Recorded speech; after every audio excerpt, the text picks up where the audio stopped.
ఆ ఉన్నటువంటి బాహువులలో 996 బాహువులను తన యొక్క సుదర్శన చక్ర ధారల చేత తెంచేశాడు. 4 బాహువులు వదిలేశాడు. ఈ 1000 చేతులు ఉండబట్టి కదా వీడి ఇంత తిక్క పనులన్నీ చేస్తున్నాడు.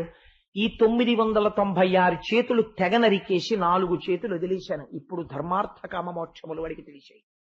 ఇప్పుడు వాడి శరీరమునందు రజోగుణ తమోగుణాలు లేవు, శుద్ధ సత్వంతో ఉంటాడు. ఈశ్వర, నీ భక్తులలో అగ్రేసరుడు అవుతాడు. బాణాసురుడు అంటే గొప్ప శివభక్తుడు అని చెప్పుకుంటారు. ఎక్కడ అసుర సంధ్య వేళలో బాణాసురుడి యొక్క చరిత్ర, ఉషా అనిరుద్ధుల చరిత్ర చెప్పుకుంటారో అక్కడక్కడ విజయములు సంభవిస్తాయి.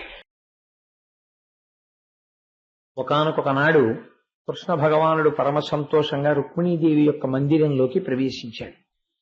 అది అసుర సంధ్య వేళ దాటినటువంటి కాలం. ఆ ఇంట్లో ఎక్కడ చూసినా సరే ఆ కర్పూరము, అగరు మొదలైనటువంటి సువాసనలతో ఉంది. ఇంటికి కొన్ని నియమాలు ఉండాలి. ప్రతి ఇంటికి కూడా కొన్ని నియమాలు ఉండాలి. ఎందుచేత అంటే కొన్ని ఉగ్రత కలిగినటువంటివి, ఔద్ధిక్యముతో కూడినటువంటివి కొన్ని ఇళ్లలోకి ప్రవేశిస్తాయి. ఎంత కాదు అన్నా అది సత్యం. కాబట్టి లేకపోతే ఉత్తిష్టంతో భూత పిశాచాహ అని ఎందుకంటాం పూజలో. కాబట్టి ప్రతి ఇంటిలోనూ కూడా ప్రతిరోజు ఒక మంచి అలవాటు ఉండాలి. ఏమిటా అలవాటు అంటే ఏదో ఒక భగవన్మూర్తి ఉండాలి ప్రతి గదిలో. ప్రతి గదిలోనూ ఒక భగవన్మూర్తి లేదనుకోండి, ఆ గదికి ఒక పవిత్రత ఉండదు. ఒక సాంబ్రాణి కడ్డీని పట్టుకుని వెలిగించి ఒక్కసారి గదిలో ఉన్నటువంటి అన్ని మూర్తులకి చూపించి ఇంట్లో సాంబ్రాణి వెలిగిందనుకోండి ప్రతిరోజు, అది ఇంటి లోపల ఉండేటటువంటి అపవిత్రమైన వాతావరణమును విరవగలిగినటువంటి శక్తిని పొంది ఉంటుంది. సాంబ్రాణికి ఉన్న శక్తి అది. అందుచేతనే ఇంట్లో సాంబ్రాణి ప్రతిరోజు వేసినట్లయితే, ఒక ధూప్ స్టిక్ వెలిగించగలిగితే ఆ ఇంట్లో ఉండే వాతావరణం పవిత్రంగా ఉంటుంది. మీకు తొందరగా ధ్యానంలో మనస్సు లయమవడానికి కానీ, లేకపోతే భగవత్ సంబంధమైనటువంటి విషయాల పట్ల తాదాత్మ్యత కానీ, మనస్సులో భగవంతుని యందు భక్తి కానీ నిలబడేటటువంటి వాతావరణం ఆ ఇల్లు సృష్టిస్తుంది. మీరు ఏ ఇంట్లో ఉంటున్నారో ఆ ఇంట్లో అటువంటి వాతావరణాన్ని మీరు సృష్టించుకోలేకపోయారనుకోండి, భగవంతుని మీద మనస్సు నిలబెట్టడం కష్టం అవుతుంది. అసలే సహజంగా ఇంద్రియాలకి చాపల్యం ఉంటుంది, మనస్సుకి ఆ చాంచల్యం ఉంటుంది. వీటిని ఇంకా పెంచి పోషించేటటువంటి వాటిని తెచ్చి ఇంటి నిండా పెట్టారనుకోండి, ఉన్న ఔద్ధత్యం చాలక ఇవి ఇంకా పెంచుతాయి. పెంచి ఇంకా భ్రష్టత్వం వైపుకు వెళ్ళిపోతాడు. అలా వెళ్ళిపోకుండా ఉండాలి అంటే వాతావరణం పవిత్రమైనటువంటి వాతావరణాన్ని ఏర్పాటు చేయాలి. చేత రుక్మిణీదేవి యొక్క మందిరంలో చక్కగా అగరు, కస్తూరి మొదలైనటువంటి పరిమళ ద్రవ్యముల యొక్క సువాసన వస్తోంది. అక్కడ ఉండేటటువంటి ఆ కిటికీల యొక్క రంధ్రముల గుండా చంద్రుని యొక్క లేత కిరణములు లోపలికి ప్రవేశిస్తున్నాయి. ముత్యాల జాలు కట్టబడినటువంటి ఒక కల్పం ఒకటి అక్కడ అలంకారము చేసి సిద్ధంగా ఉంది. కృష్ణ పరమాత్మ వచ్చి అక్కడ కూర్చోగానే చేతిలో దండమును పట్టుకుని దాని చివర ఉండేటటువంటి గాలి వీచడానికి ఉపయోగించే విషినికర్ర వంటి సాధనము చేత అక్కడ ఉన్నటువంటి పరిచారికలు శ్రీకృష్ణ పరమాత్మని సేవిస్తున్నారు. కృష్ణ పరమాత్మ యొక్క ఆగమనాన్ని తెలుసుకున్నటువంటి రుక్మిణీదేవి గబగబా వెళ్లి ఆ పరిచారిక చేతిలో ఉండేటటువంటి ఆ దండాన్ని తను తీసుకుని కృష్ణ పరమాత్మకి ఇసురుతోంది.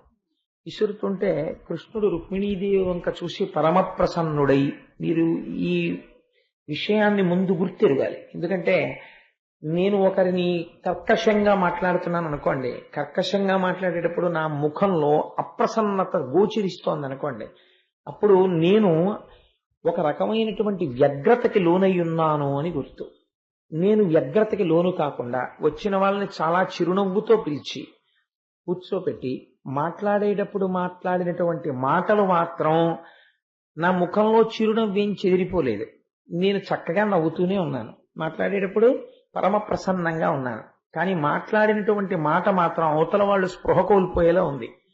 అంటే తను వ్యగ్రతకి లోనై మాట్లాడుతున్నాడా, వ్యగ్రతకి లోను కాకుండా మాట్లాడుతున్నాడా? అంటే తను వ్యగ్రతకి లోను కాలేదు. తానే వ్యగ్రతకి లోనైపోయిన వాడు అవతల వాళ్ళని దిద్దుతాడు. తను వ్యగ్రతకి లోను కాకుండా ఆయన ఏదో ప్రతిపాదన చేస్తున్నాడు, ఆయన ఏదో ఒక మాట మాట్లాడుతున్నాడు. కానీ ఆ మాట ఇవాళ చాలా దారుణమైనటువంటి మాటలు కొన్ని మాట్లాడతాడు కృష్ణ పరమాత్మ. మనం ఎప్పుడూ అసలు ఊహించం కూడా రుక్మిణీదేవితో కృష్ణుడు ఎలా మాట్లాడతాడు అని. ఆయన అన్నాడు, రుక్మిణి నిన్ను చూస్తే నాకు పొరపాటు చేసేవేమో అని అనిపిస్తోంది.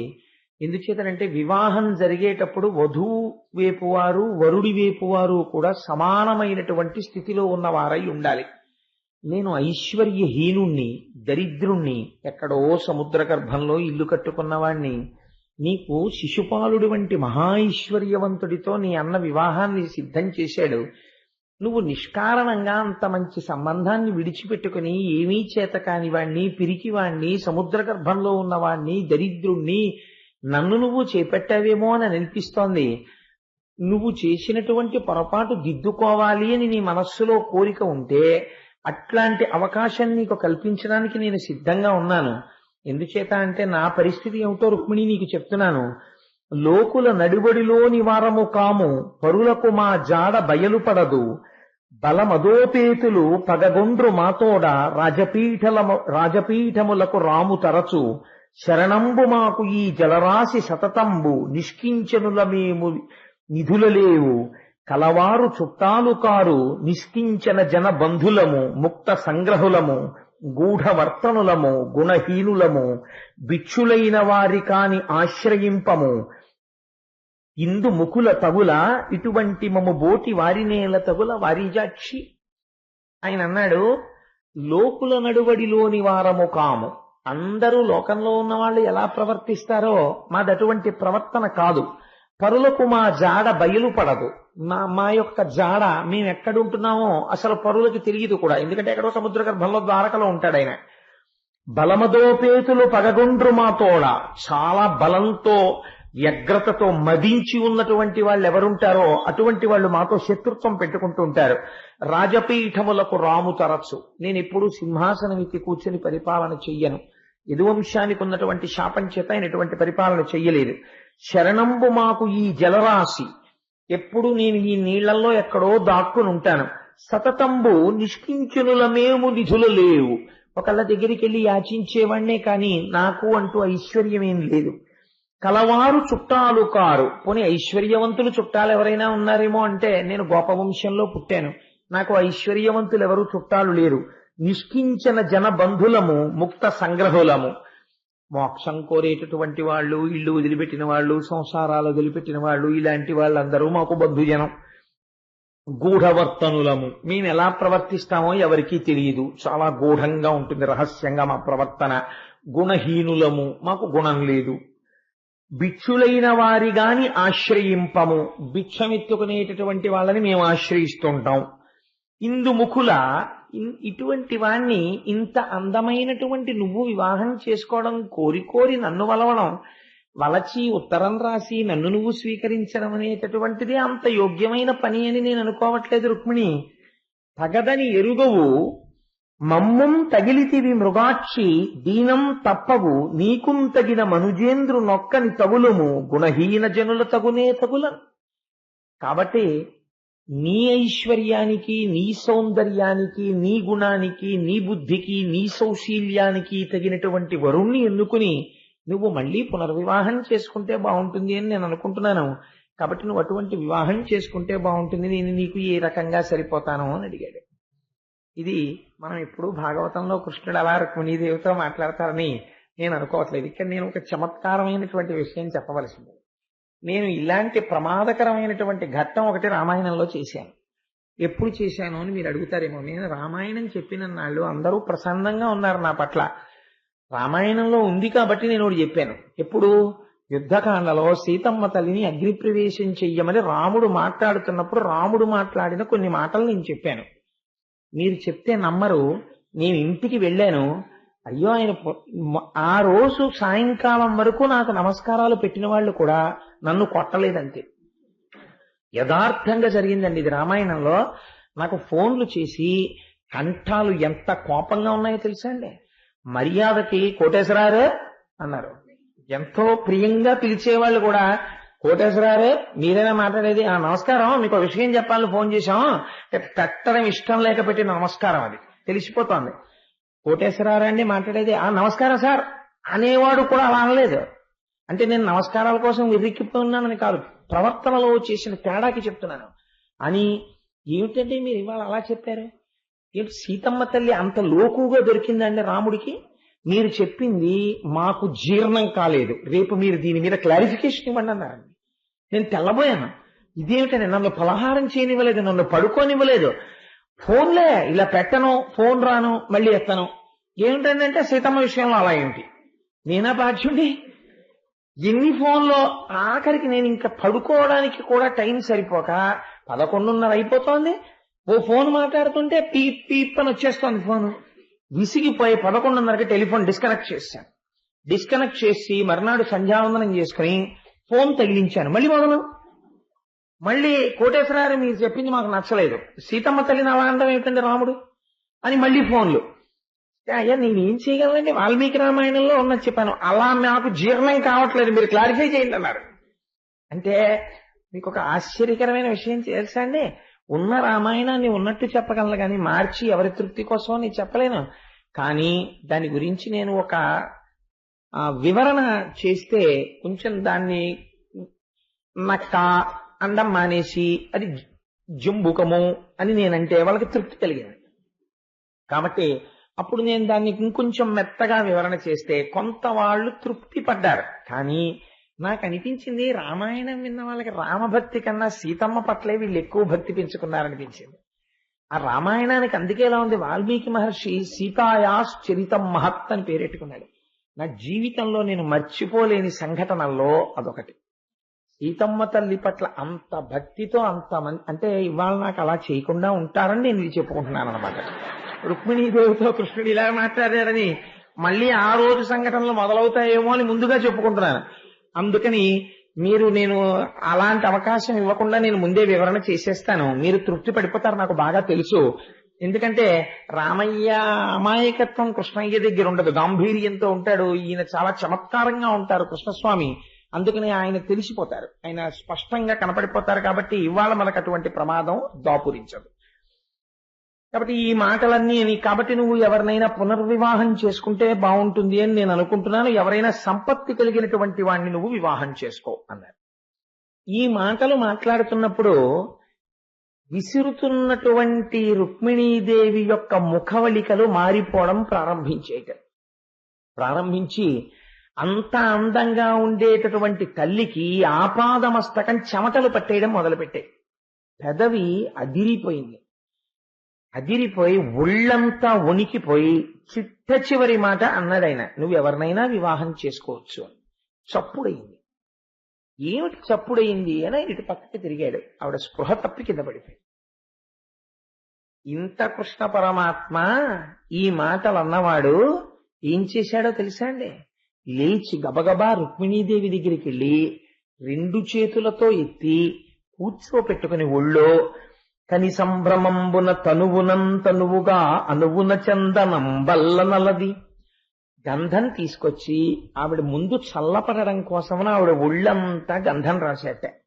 కన్నీరు పన్నీట కడిగి ఆవిడ ఏడుస్తుంటే ఆయన ముఖం చూసి ఆవిడేం మాట్లాడలేకపోతోంది, కానీ వెక్కి వెక్కి ఏడ్చేస్తోంది ఆయన అన్న మాటలకి. ఆ కన్నీటిని పన్నీటితో కడిగట్ట. కన్నీరు పన్నీట కడిగి కర్పూరంపు పలుకులు చెవులలో బారనూది, కర్పూర వాసన వచ్చేటటువంటి ఆ పలుకులు, అటువంటి సువాసన ఆవిడ చెవులలోకి ఊదెట్టే. కర్రమొప్ప ముచ్చాల సరుల చిక్కెడలించి ఉరమున పొందుగా నిరవు కొలిపి, ఆ పడిపోయినప్పుడు హారాలన్నీ ఒక పక్కకి చిక్కు పడిపోయి అవన్నీ చిక్కులు విడతీసి గుండెల మీద చక్కగా వేశాట. తిలకంబు నునుపాల పలకంబుపై తీర్చి వదలిన భూషణ వళులు తొడిగి, ఆ నుదుట చెమట పట్టేసి కరిగిపోతున్నటువంటి కుంకుమని చక్కగా దిద్ది ఆ ఒంటికి పట్టిన చెమటంతా తుడిచేసి కమలదళ చారుతాళ వృంతమున విసిరి ఒక పెద్ద తామర పువ్వు రేకులతో చేసిన విసినికర్ర తెప్పించట. అడుసు తొక్క నేల కాలు కడుగ నేల అన్నట్టుంటుంది మనకు పైకి చూడ్డానికి. ఆ తామర పువ్వు రేకులతో చేసిన విసినికర్ర ఒకటి తెప్పించి విసిరెట్ట. అంటే అలాంటివి కూడా ఇళ్లలో ఉంచుకోవడం మంచిదనమాట. కాబట్టి విసిరెట్ట. పొలుచు పయ్యద కుచముల పొందుపరచి చిత్తముగురొత్తనొయ్యన సేద తీర్చి బిగియ కౌగిట చేర్చి నెమ్మగము నిమిరి, అమ్మవారికి ఉపశాంతి కలిగేటట్టు, ఆవిడ ప్రసన్నమయ్యేటట్టు ప్రవర్తించి ఆవిడిని తన ఒడిలో కూర్చోపెట్టుకున్నాడు. కూర్చోపెట్టుకుని, అయ్యో అదేమిటి రుక్మిణి, నేను 2 విరసోక్తులు ఆడాను నీతోటి. సరసోక్తులు భర్త ఆడతాడు భార్యతోటి, నేను నీతో ఇవాళ విరసోక్తిని ఆడాను. ఆ మాట అన్నందుకే నువ్వు అంత నొచ్చుకుని అలా పడిపోయావేమిటి అన్నాడు. అయితే మీకు వెంటనే ఏమండి, ఎంత సరసోక్తికైనా ఓ హద్దు ఉంటుంది, విరసోక్తికైనా ఓ హద్దు ఉంటుంది. ఇదేం విరసోక్తి అండి, అందున కృష్ణుడి లాంటి స్వామి ఇలా మాట్లాడవచ్చా అని మీకు అనుమానం వస్తుంది. నేను మీకు ఒక ఉదాహరణ చెప్పేస్తే మీరు తొందరగా దీన్ని పట్టుకుంటారు. ఎన్నడూ అబద్ధమాడనటువంటి వ్యక్తి ఇలా ప్రవర్తించడు ఆయన అని మనందరం ఆశలు పెట్టుకున్నటువంటి వ్యక్తి, ఈయనని మనం తప్పకుండా నమ్మవచ్చు అనుకున్నటువంటి వ్యక్తి ప్రవర్తనలో చిన్న తేడా ప్రారంభమైందనుకోండి. చిన్న తేడా ప్రారంభమైతే చిన్న తేడా ఏది, కానీ బెంగ చాలా ఉంటుంది. ఏమండి, ఎవరో తెలిసి తెలియని వాళ్ళు, ఎవరిష్టం వచ్చినట్టు వాళ్ళు ప్రవర్తించే వాళ్ళు అంటే వేరు, ఈయన అలా ఉండడు అని మనం అనుకున్నాం. అలాంటిది ఆయన ఏమిటండి ఈ మధ్య ప్రవర్తనలో చిన్న తేడా కనపడుతోంది అని బెంగ పెట్టేసుకుంటాం. రుక్మిణీదేవి యందు చిన్న దోషము కలిగింది. ఏమిటి ఆ చిన్న దోషం అంటే, దీన్ని సత్యభామ యందు భరిస్తాడు స్వామి, రుక్మిణీదేవి యందు భరించడు. రుక్మిణీదేవికి చిన్న అతిశయం వచ్చింది. ఏమిటంటే, అష్టమహిషులలో నేను పట్టమహిషిని, నేను ప్రధానమైనటువంటి భార్యని, పట్టమహిషిని. కాబట్టి కృష్ణ పరమాత్మ తప్పకుండా నా మందిరానికి విచ్చేస్తుంటారు. మీకు యథార్థం ఏమిటో తెలుసా అండి, కృష్ణ పరమాత్మ 16,000 మంది ప్లస్ యనమండుగురు, 16,000 యనమండుగురు గోపికల ఇంట్లోనూ కూడా కనపడతాడు. ప్రతిరోజు ఉంటాడు, అందరితోనూ క్రీడించినట్టు ఉంటాడు. కానీ ఆయన అస్కలిత బ్రహ్మచారి. అదో ఆశ్చర్యకరమైన పరబ్రహ్మము యొక్క స్థితిని మనం ఊహించలేం, దాన్ని మనం ఆలోచించలేం, అది మన మేధస్సుకు అందేటటువంటి విషయము కాదు. కాబట్టి రుక్మిణీదేవికి కలిగినటువంటి చిన్న అతిశయం అది పెరిగి పెద్దదైపోతే ఆవిడ ఉపద్రవాన్ని తెచ్చుకుంటుంది. అలా తెచ్చుకోకూడదు. ఆవిడ లక్ష్మీ అంశ, కారుణ్యమూర్తి అయి ఉండవలసిన తల్లి. ఆ తల్లికి ఇవాళ ఇంతమంది సమతులతో ఉండడంలో అతిశయ భావన కలుగుతోంది. ఈ అతిశయ భావన ఆమె యందు తీస్తే ఆవిడ పరమమంగళప్రదురాలుగా నిలబడుతుంది. కాబట్టి ఆవిడిని దిద్దుబాటు చెయ్యాలని మాట్లాడిన మాట తప్ప, ఆయనకి నిజంగా విరసోక్తి నాటడంలో, ఆయన కోపానికి ఏదైనా కడుపులో పెట్టుకుని మాట్లాడిన వాడైతే చిరునవ్వుతో ఒకలా ఉండి పైకి అలా మాట్లాడ్డు కదా. అందుకే ఆయన మాట్లాడే ముందు ఆయనకున్నటువంటి స్థితిని పోతనగా అంత వర్ణన చేసిన తర్వాత పద్యాన్ని ప్రారంభం చేశారు. కాబట్టి ఇప్పుడు కృష్ణ పరమాత్మ రుక్మిణీదేవి పట్ల ప్రవర్తించినటువంటి తీరు ఆమె అభ్యున్నతి కొరకు ప్రవర్తించినటువంటి ప్రవర్తన. ఈ మాటలు వినగానే అమ్మవారు చాలా అద్భుతమైనటువంటి విషయం ఒకటి చెప్పింది. ఆవిడంది, కృష్ణ, మీరు చెప్పినటువంటివన్నీ పరమయథార్థములు, మీరు చెప్పిన దాంట్లో ఒక్కటి కూడా అసత్యం లేదు. మీరు ఇందాక అన్నారే, మీరు చెప్పిన దాంట్లో ఏది అబద్ధం కాదు, కాబట్టే నేను చేసుకుంటే మిమ్మల్ని చేసుకోవాలని, మీకు మాత్రమే పత్నిని కావాలని పలవరించి మీకు భార్యనయ్యాను. కారణం ఏమిటో చెప్పమంటారా? అదే పద్యాన్ని మీరు ఇంకో కోణంలో చూడండి. లోకుల నడువడిలోని వారము కాము. లోకులందరూ ఎలా ఉంటారో మీరు అలా ఉండేవారు కారు, మీరు పరమాత్మ, అందుకే మిమ్మల్ని చేరుకున్నాను. పరులకు మా జాడ బయలుపడదు. ఎదురుగుండా భార్య కనపడుతుంది, కొడుకు కనపడతాడు, కూతురు కనపడుతుంది, ఇక్కడే ఉన్న పరమాత్మ ఎప్పుడూ బయటపడ్డవు. అందుకని అందరికీ కనపడేటటువంటి రూపానివి కవు, పరబ్రహ్మ స్వరూపానివి. బలమదోపేతులు పగదుండ్రు మాతోడా. బలంతో అతిశయించి మదమెక్కిన వాళ్ళుంటారే, మా అంత వాళ్ళ మేమన్న వాళ్ళు నీతో వైరం పెట్టుకుంటారు, నిన్ను మర్చిపోతుంటారు. నువ్వు చెప్పింది యథార్థమే. రాజపీఠములకు రాముతరచు. సమస్త బ్రహ్మాండములను హేళగా నిర్వహించేటటువంటి నీకు పరిమితమైన ఒక సింహాసనం మీద కూర్చోవలసిన అవసరం ఉందా? అందుకు నువ్వు రాజపీఠాలెక్కవు. శరణంబు మాకు ఈ జలరాశి సతతంబు. ఈ నీటిలోకి వచ్చి నువ్వు ఉండడం అనేటటువంటిది అందరిలా ఉన్నవాడివి కావు. యుద్ధం జరుగుతున్నప్పుడు ఒక్క ప్రాణి కూడా మరణించకూడదని అందరినీ భద్రంగా తెచ్చి ఇక్కడ పెట్టడం కోసమని తీసుకొచ్చిన వాడివి. నువ్వు మాత్రం జరాసంధుడు వచ్చినప్పుడు, కాలయవనుడు వచ్చినప్పుడు అక్కడే ఉన్నావు, ఆ మధురానగరం కోటలోనే ఉన్నావు. కాబట్టి నీ చేష్టితములు లోకరక్షణ కోసమే కాని నీ చేష్టితములు నీ రక్షణ కొరకు కావు.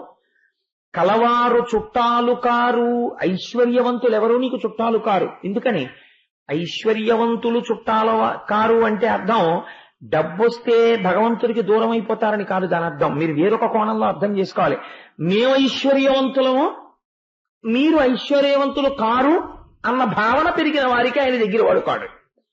ఇది ఈశ్వర విభూతి, నాకున్న ఐశ్వర్యం పరమేశ్వరుడిచ్చింది అన్నవాడికి ఆయన ఎప్పుడు దగ్గరే. మేము ఐశ్వర్యవంతులం, మేము కలవారం అండి, వాళ్ళతో మేము ఎలా కూర్చుంటాం కలిసి అన్నాడు అనుకోండి ఎవరో ఒక ఆయనకి ఆయన దూరం అయి ఉంటాడు. కాబట్టి ఇలా నిష్కించన జనబంధులము అన్నీ విడిచిపెట్టి, అన్నీ ఉన్నా అన్నీ వదిలిపెట్టి ఈశ్వరుడే మాకు కావాలని భగవంతుడి కోసమే జీవితము గడిపేటటువంటి పరమ భాగవతోత్తములు ఎవరుంటారో అటువంటి వారికి చెందిన వాడవు నువ్వు. కాబట్టి ముక్త సంగ్రహులము, ఎప్పుడూ కూడా తాను పరబ్రహ్మస్వరూపుడై తన నడువడి ఒకరు అర్థము చేసుకోలేని రీతిలో ఉండేటటువంటి వాడు.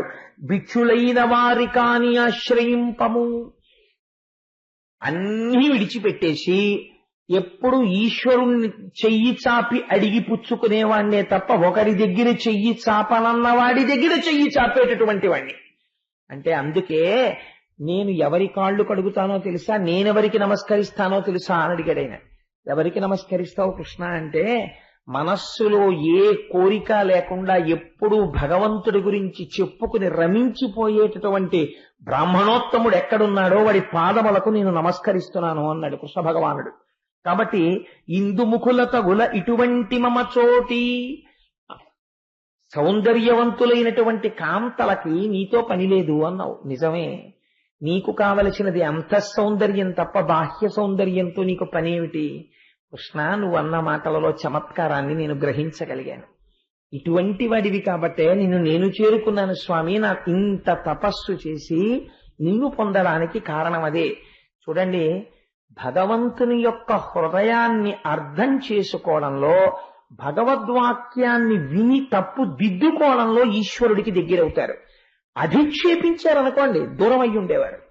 ఈశ్వరుడు తప్పు దిద్దడానికి మాట్లాడినటువంటి సంఘటనని, ఒక మాటని మన జీవితానికి అన్వయం చేసుకుని దిద్దుకోవడానికి మనం సిద్ధపడితే మనం రుక్మిణీదేవిలా దగ్గరికి జరుగుతాం. అలా జరగడానికి మీరు ఇష్టపడక మా అంతటి వారము మేము అన్నారనుకోండి, ఈ పై సీసపద్యంలో ఏదో ఒక పాదంలోకి వెళ్ళి పడతారు, ఈశ్వరుడికి దూరం అవుతారు. అందుకే పద్యరచన ఎంత గంభీరంగా జరిగిందో చూడండి. ఆ ఆంధ్రీకరణము పోతన గారికే చెల్లింది, మహానుభావుడికి. ఆ పోతన గారి పాదములకు నా శిరస్సు ఉంచి నమస్కారం. కాబట్టి అని ఆవిడంది, నీరదాగమ మేఘ నిర్యత్పయప్పాన చాతకం వేగునే చౌటిపెడకు పరిపక్వమాకంద ఫలరసంపుల గ్రోలు క్రీరంబుసనునే దత్తూరములకు ఘనరవాకర్ణనోత్కలిత మయూరము కోరునే కఠిన జిల్లీరవంబు కరికుంభ పిశిత సద్గ్రాస మోదిత సింహమరుగునే శునక మాంసాభిలాష బ్రవిదలాకార భవదీయ పాద పద్మ యుగ సమాశ్రయ నైపుణద్యోగ చిత్తమన్యు చేరునే తనకు పాస్యంబుగాగా భక్త మందార దుర్భర భవ విదూర అందావిడ. ఎంత గొప్ప మాట మాట్లాడిందో చూడండి. ఈశ్వర చేతక పక్షికి ఒక లక్షణం ఉంటుంది. శంకరాచార్యుల వారు శివానంద లహరిలో స్తోత్రం చేస్తారు ఆ చేతకాన్ని. కారుణ్యామృతవర్షిణం గలవిపద్గ్రీష్మచ్చిదాకర్మటం అని. ఆ చేతక పక్షి దానికి దాహం వేస్తుంది. దాహం వేస్తే నోరు ఎండిపోయినా సరే చేతక పక్షి భూమి మీద వచ్చి పడిపోయినటువంటి నీటి గుంటలో ఉన్న నీటిని తాగదు. అది నోరు పైకి పెట్టి మేఘం వచ్చి మేఘం కురుస్తున్నప్పుడు పడేటటువంటి చినుకులు భూమి మీద పడకముందు పట్టి తాగుతుంది తప్ప తాను మాత్రం భూమి మీదకి రాదు. మనకి పక్షులు జీవితాన్ని నేర్పుతాయండి. హోమపక్షి అని ఒక పక్షి ఉంది. ఆ పక్షి భూమిని అసలు ముట్టదు. అది ఎప్పుడు ఆకాశ పథంలో తిరుగుతుంది. అందుకే అది యోగికి సంబంధించినటువంటి పక్షి అని రామకృష్ణ పరమహంస చెప్తారు. అది గర్భం కూడా ఎక్కడ దాలుస్తుందో తెలుసా అండి? ఆకాశంలోనే. అది ప్రసవం ఎక్కడో తెలుసా అండి? ఆకాశంలోనే. మరి పిల్ల పుట్టినప్పుడు ఎలాగా అంటే ఆ పిల్ల ఎక్కడో ఆకాశ పథంలో పుట్టి ఎగరడం చేత కాక కింద పడిపోతుంది.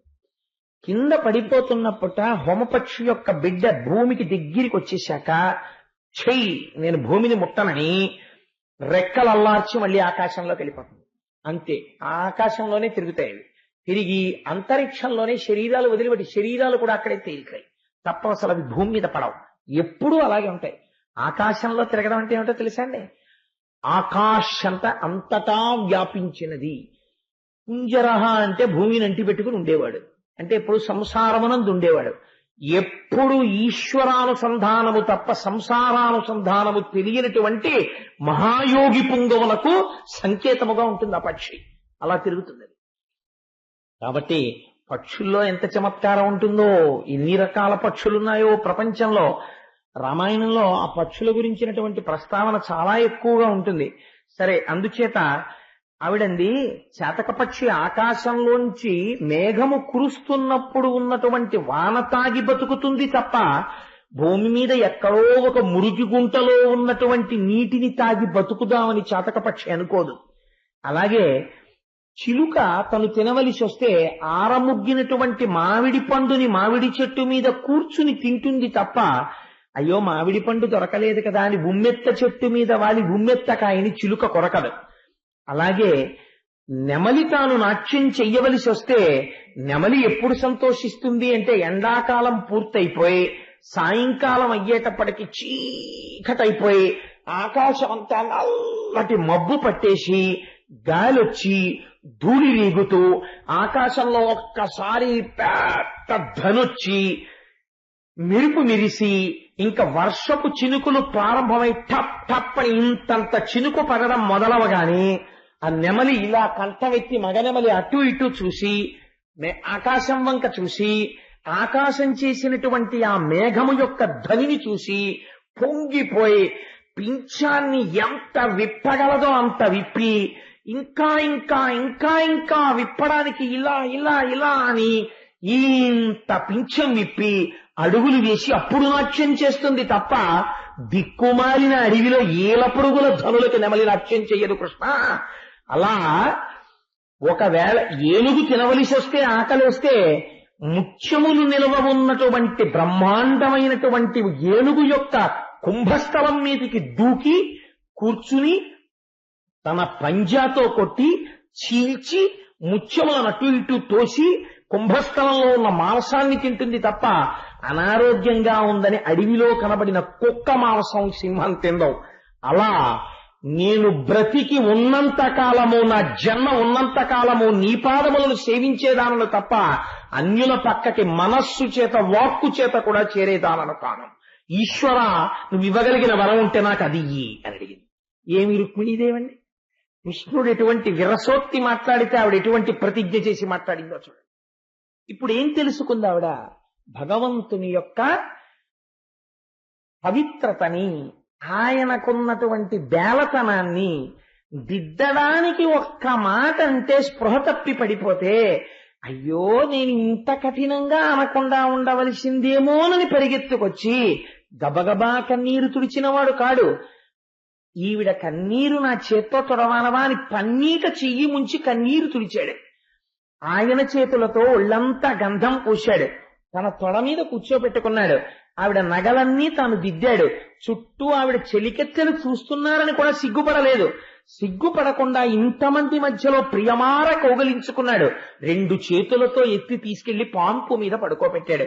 పడుకోబెట్టి ఒక మాట అంటున్నాడు, రుక్మిణి, నీవు పతివ్రతామణివి, నిర్మల ధర్మ వివేకశీల సద్భావవు, నీ మనోగతుల బాయక ఎప్పుడు అస్మదీయ సంసేవయ కాని అన్యము భజింపవు, పుట్టిన నాట నుండి నీ భావమిరింగియుండియను పల్కిన తప్పు సహింపు మానిని అన్నాడు.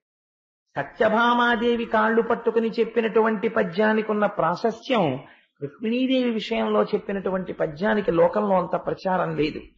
కానీ ఆనాడు కృష్ణ పరమాత్మ ఎంత బేలగా మాట్లాడాడో చూడండి. రుక్మిణీదేవి దగ్గరికి వెళ్ళి ఆవిడొక్క మాట చెప్తే ఆయన అన్నాడు, నీవు పతివ్రతామణివి, నాకు తెలుసు రుక్మిణి, నువ్వు పరమ పతివ్రతవి, నిర్మల ధర్మ వివేక శీల సద్భావవు, నిర్మలమైనటువంటి మనస్సు కలిగిన దానివి, వివేకమున్న దానివి. ఎంత గొప్ప మాట అన్నాడో చూడండి. నా భర్త నన్నొక్క మాట అన్నారంటే నన్నేదో దిద్దడానికి అన్నవారే తప్ప నా మనస్సు బాధ పెట్టడానికి అన్నవారు కాదు. నా వల్ల ఏ పొరపాటు జరిగిపోయిందో అని నీలో నీవు బెంగ పెట్టేసుకోవడంలో స్పృహ తప్పిపోయిన స్వభావం ఉన్నదానవు. బాల్యము నుండి నన్ను ప్రేమించిన దానవు. ఎన్నడూ నా నుండి విడివడకుండా ఉండాలని కోరుకున్న దానవు. పుట్టిన నాటి నుండి నన్నే స్మరించిన దానవు. అటువంటి దాని పట్ల నేను కొంచెం ఎక్కువ మాట్లాడి ఉంటే నా తప్పు సహించు రుక్మిణి అని 2 చేతులు ఎత్తి ఇలా అన్నట్టు. రుక్మిణీదేవి గభాలన ఆ చేతులు పట్టుకుని, స్వామి మీరంత మాట అనకూడదు, నాకు ఒక్క వరం ఇవ్వండి అని అడిగింది. ఎంత చిత్రమైనటువంటి మాటో చూడండి.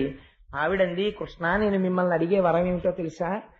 ఇది బాహ్యమునందు భర్త భార్యతో కాని భార్య భర్తతో కాని అనలేదు. ఈ సంఘటన మనం బాగా జ్ఞాపకం పెట్టుకోవాలి. నా అంత భక్తుడు లేడన్న అతిశయం కాని, నా అంత గొప్పవాడు లేడన్న అతిశయం కాని, నేనింత వాణ్ణన్న అతిశయం కాని, లేకపోతే మీకు ఈశ్వరుడు ఏదో ఒక విభూతినిస్తాడు. ఒకరు అందంగా ఉండొచ్చు, ఒకరు పొడుగ్గా ఉండొచ్చు, ఒకరు తెల్లగా ఉండొచ్చు, ఒకరు ఐశ్వర్యంతో ఉండొచ్చు, ఒకరు పాండిత్యంతో ఉండొచ్చు, ఒకరు 4 మాటలు చెప్పగలిగి ఉండవచ్చు. ఏ విభూతి ఉన్నా ఆ విభూతి ఈశ్వరుడి యొక్క ప్రచోదనము. ఆయన అనుగ్రహించిన ఎందు ఈ లక్షణము పెట్టాడు. లేకపోతే నాకేముంది? నాకు దారుఢ్యమా? నేను ఇప్పుడైనా వెళ్ళి ఏ పల్లకి అన్నా స్వామివారిది, ఏ వెంకటాచలం లాంటి మహాక్షేత్రాల్లోనో పరమపురుషుడి యొక్క పల్లకీలు మోశానా? పొయ్యలేదు. లేదా పోని స్వామికి ఎప్పుడైనా చక్కగా కూర్చుని 1,00,000 చామంతి పూలు తెచ్చి పరవశించిపోతూ సహస్రంతో పూజ చేశానా? పూజ చేయలేదు. పోని ఎప్పుడన్నా నమక చమకాలతో పొంగిపోతూ సంతతధారతో ఈశ్వరాభిషేకం చేశానా? చేయలేదు. మరి నాకేమిచ్చాడు ఈశ్వరుడు? ఒక వేదిక మీదకి వెళ్ళేటప్పటికీ ఏవో 4 పద్యాలు పట్టుకుని భగవంతుడి గురించి 4 మాటలు చెప్పుకునే అదృష్టం ఇచ్చాడు. ఈ 4 మాటలు చెప్పుకుని నువ్వు తరించిపోరా, నేను స్వీకరిస్తానన్నాడు. ఈశ్వర, 4 మాటలు మాట్లాడగలిగినటువంటి శక్తి నాకు ఇచ్చి నన్ను తరింపచేశావు అని అనుకున్నాను అనుకోండి. అంటే ఉదాహరణ వేరొకరి మీద పెట్టకూడదు, అందుకని నా మీద పెట్టుకున్నాను అని అనుకుంటే పొరపాటు లేదు. నా అంత గొప్పగా ఎవడు చెప్తాడండి, నేను చాలా బాగా చెప్పానండి భాగవతం అన్నాను అనుకోండి, ఈశ్వరుడు ఒక్కసారి తన స్థానం ఏమిటో చూపిస్తాడు. ఓహో, నువ్వు కదురా చెప్తున్నవాడి భాగవతం, నేను చెప్పించానా ఇంకొకటి చెప్పించాడా? ఈశ్వర, నేనెవడిని చెప్పడానికి? నేనా చెప్పినవాడిని? నువ్వు చెప్పించావు. ఎవరన్నారండి ఈ మాట? ఉపన్యాసం చెప్పినవాడు కాదు. పోతన గారి పద్యాలు రాస్తే ఆయన పద్యాలు ఎదురు పెట్టుకుని చెప్పుకున్నవాడు కాదు. ఏ మహానుభావుడు 12 స్కంధములను ఆంధ్రీకరించాడో, మంత్రశక్తి తరగకుండా ఆంధ్రీకరించాడో అటువంటి వాడు నేను రాయలేదన్నాడు. పలికెడిది భాగవతమట, పలికించు విభుంటు రామభద్రుండట, నే పలికిన భవహరమగునట, పలికెద వేరుండుగాథ పలుకగనేలా. ఎప్పుడైనా చిన్న అతిశయం వస్తే ఈ ఘట్టాన్ని మనం జ్ఞాపకం చేసుకోవాలి. రుక్మిణీదేవి అంతటి దాన్ని కృష్ణ పరమాత్మ, రుక్మిణి నువ్వింత సౌందర్యవతివి, అంతటి వాణ్ణి వివాహం చేసుకోవలసిన దానివి, ఐశ్వర్యవంతురాలివి, కాబట్టి పాపం నన్ను అనవసరంగా వివాహం చేసుకుని బాధపడుతున్నావేమో, ఇప్పటికైనా నీ ఇష్టం, చేసుకుంటే ఎవరినైనా చేసుకో అంటే ఆ మాటకి బాధపడింది తప్ప అసలు నిజంగా ఒక మాట ఆవిడ తిరగేసి అనాలనుకోండి, నేను ఇలా అన్నానని అనుకోవద్దు, ఆవిడ అనాలనుకోండి, ఆవిడ అనగలదు. రుక్మిణీదేవి ఏమనగలదు? ఓహో, అందుకేలా ఉంది మీరు అంతమందిని చేసుకొచ్చారు అనొచ్చు కదండి. నేను అన్నానని కాదు, మీరు ఆలోచించండి. రుక్మిణీదేవి స్పృహ తప్పిపోవడం ఎందుకండి? ఆవిడ అనొచ్చు ఈ మాట, ఓహో అందుకేలా ఉంది, నేను చాలక 16,007 తెచ్చుకున్నావా అనొచ్చు. అలా అనుంటే ఆవిడ రుక్మిణీదేవి ఎందుకు అవుతుందండి? పనికి మాలిన ఉపన్యాసాలు వీధికి లెక్కి చెప్పేటటువంటి ఒక వనిత అవుతుంది. ఆవిడ రుక్మిణీదేవి అవ్వదు. రుక్మిణీదేవి గురించి పోతన గారంతా పరవశించిపోరు. రుక్మిణీదేవి అనగా ఎవరంటే బాహ్య సంపత్తితో పరవశించిపోయింది కాదు, అంతఃసంపత్తితో పొంగిపోయింది. ఈశ్వరుడు దేన్ని చూసి ప్రేమిస్తాడో తెలుసా అండి? ఈశ్వరుడి యొక్క విభూతి మీయందు ప్రసరిస్తే మీకు ఐశ్వర్యం వచ్చింది. ఈశ్వరానుగ్రహం ఉంటే మీకు అందం వచ్చింది. ఈశ్వరానుగ్రహం ఉంటే యవ్వనం నిలబడింది. ఈశ్వరానుగ్రహం ఉంటే మీరు కదలగలుగుతున్నారు. ఆ ఈశ్వర సంకల్పము ఇంత పిసరు మారిందనుకోండి, అంతే, రాజులు తరాజులైపోతారు. శ్రీగుణరత్న కోశంలో చెప్పినట్లు ఇవాళ రాత్రి వరకు సార్వభౌముడిగా ఉన్నవాడు. చిత్రనళీయంలో నలుడు చెప్పుకుంటాడు, సార్వభౌమ పదంబు శరణమీరిన భోగి వంటలవాడౌచు బరగనేడు, విమలాత పత్రముల్ వెలగగల్గిన రేడు వర్షాతపతముల మెలగనేడు, భయద కోదండ ఖడ్గముల్ పట్టు వీరుడు గరిటయు క్రోవియు పట్టనేడు, విపుల కేసరి నక్కట పిల్లి చేసే అథమ విధమున ఇట్టిదే విధికృతంబు అని చెప్పుకున్నాడు. ఈశ్వరానుగ్రహాల తొలగిందనుకోండి, నలచక్రవర్తి అంతటి వాడు ఏమైపోయాడు? గరిటయు క్రోవియు పట్టనేడు అని చెప్పుకున్నాడు చిత్రనళీయం. ఏమి పద్యాలండి! ఎప్పుడైనా నలదమయంతుల గురించి ఆ చిత్రనళీయం చెప్పాలనిపిస్తుంటుంది నాకు. సరే మనకెందుకు అని ఊరుకుంటుంటాను. కాబట్టి భయద కోదండ ఖడ్గముల్ పట్టు వీరుడు, ఈశ్వరానుగ్రహం తప్పిపోతే ఎంతసేపు? కాబట్టి ఆ ఈశ్వరానుగ్రహాన్ని నిలబెట్టుకోవాలి. భగవంతుడు మనకి ఇచ్చినటువంటి ఐశ్వర్యాన్ని ఈశ్వర విభూతిగా అనుభవించడంలో అతిశయం కలిగినప్పుడు ఉత్తరక్షణం ఆనాడు రుక్మిణీదేవి ఎలా మాట్లాడింది? మాట్లాడి అంతఃసౌందర్యంతో గెలుచుకుంది. మీరు చూడండి, పార్వతీదేవి కన్నా సౌందర్యవతిని ప్రపంచంలో చెప్పరు. ఇంకా సౌందర్యము అంటే ఎవరిని చెప్తారో తెలుసా అండి? పార్వతీదేవిని. అంతటి అందగత్తె అయినటువంటి పార్వతీదేవి తపస్సు చేస్తున్నటువంటి పరమశివుడు ముందొచ్చి నిలబడి ఉపచారం చేస్తుంటే, సాక్షాత్తు మన్మధుడు బాణప్రయోగం చేస్తుంటే మూడో కన్ను తెరిచి కాల్చి వెళ్ళిపోయాడు. తప్ప చేపట్టలేదు శంకరుడు. ఎప్పుడు చేపట్టాడు? అపర్ణయై ఆకులు కూడా తినడం మానేసి తపస్సు చేసి సొక్కిపోయి ఇలా అయిపోయి నాకు ఈశ్వరుడే భర్తగా కావాలంటే ఆనాడు బ్రహ్మచారిగా వచ్చి మళ్లీ పరీక్ష చేశాడు. తన పెళ్లి చెడగొట్టుకోవడానికి తానే వచ్చి తన మీద చెప్పుకున్నవాడు ఈ సృష్టిలో ఉన్నవాడు ఉంటే శంకరుడే బ్రహ్మచారిగా వచ్చి. అప్పుడు ధూర్త బ్రహ్మచారి ఎవడరా నువ్వు శివలింగ చేశావంది ఆవిడ. అప్పుడు మెచ్చుకుని నిన్ను పెళ్లి చేసుకుంటానని శంకరుడిగా కనబడ్డాడు. ఈశ్వరుడు అడిగేది ఏదో తెలుసా అండి? అంతఃసౌందర్యం అడుగుతాడు. బాహ్య సౌందర్యము ఈశ్వరుడి దగ్గర పనికొచ్చేది కాదు. బాహ్య సౌందర్యం అంతా చెప్పి ఇందువల్ల కృష్ణుడు సత్యభామతో చాలా పొత్తుగా ఉన్నాడు అని ఎవరైనా అన్నారు అనుకోండి, నీకు భాగవతం చేత కాక నువ్వు అలా చెప్పావు. భాగవత పరిశీలన నీకు చేతనైతే రుక్మిణీదేవిది పెద్దపీట. ఎందుచేత పెద్దపీట అంటే అంతఃసౌందర్యము చేత స్వామిని గెలుచుకుందావిడ. నువ్వెప్పుడు గెలుచుకోవాలంటే పరమాత్మని అంతఃసౌందర్యంతో గెలుచుకోవాలి. ఇక్కడ పెరగాలి. నువ్వు ఎలా పెరగాలి? నీ యందున్న విభూతి ఈశ్వర ప్రచోదనమని నువ్వు అంగీకరించగలగాలి. నీకున్నది ఏదైనా ఈశ్వరానుగ్రహమే అనగలగాలి. ఎలా? కష్టం వచ్చినా. రుక్మిణీదేవి ఈ మాట అంటే నేను అందుకే అన్నాను, నువ్వు అందుకే చేసుకున్నావా అని ఉంటే ఇంత గొప్పగా కృష్ణ పరమాత్మ తీసుకెళ్లి పడుకోపెట్టి ఇన్ని ఉపచారములు చేసి ఆవిడ దగ్గర ఇలా అన్నాడు. ఎవడు భక్తితో అలా నిలబడిపోతాడో ఇన్ని మాటలు ఇలా అంటే చిన్న అతిశయం కలుగుతోందేమో, అది కలగకుండా ఉంటే రుక్మిణీదేవి చాలా శోభిస్తుందని ఈ మాట అన్నందుకు ఆవిడ ఎంత గొప్ప గొప్ప ఉపమానాలు చెప్పిందండి ఆవిడ. ఇది చూసుకుని పొంగిపోయి అన్ని ఉపచారాలు చేసి నా తప్పు క్షమించు రుక్మిణి అన్నాడు. ఇప్పటి వరకు కృష్ణ పరమాత్మ ఎవరి దగ్గరైనా నిలబడి నన్ను క్షమించు అని అడగడం మీరు విన్నారా భాగవతంలో? మొట్టమొదటిసారి రుక్మిణీదేవి దగ్గర అడిగాడు. అంటే ఈశ్వరుడు ఆయన కింకరుడిగా ఉండాలని కోరుకున్న వాడి దగ్గర ఎలా ఉంటాడో చూడండి. ఇంత వశుడవుతాడు ఈశ్వరుడని నిన్ను నువ్వు సంస్కరించుకోవలసినటువంటి విధానాన్ని విరసోక్తిని రుక్మిణి పట్ల ప్రదర్శించినట్టుగా, ప్రకటించినట్టుగా చూపించినటువంటి ఒక మహోత్కృష్టమైనటువంటి ఘట్టము. దీన్ని తెరకెక్కించడంలో ఉన్న రహస్యం ఏమిటో తెలుసా అండి? అది త్రికాలవేది కృష్ణ పరమాత్మ యొక్క ఆంతర జీవితమును కూడా దర్శనము చేయగలిగినటువంటి మహాపురుషుడైతేనే దాన్ని చెప్పగలడు.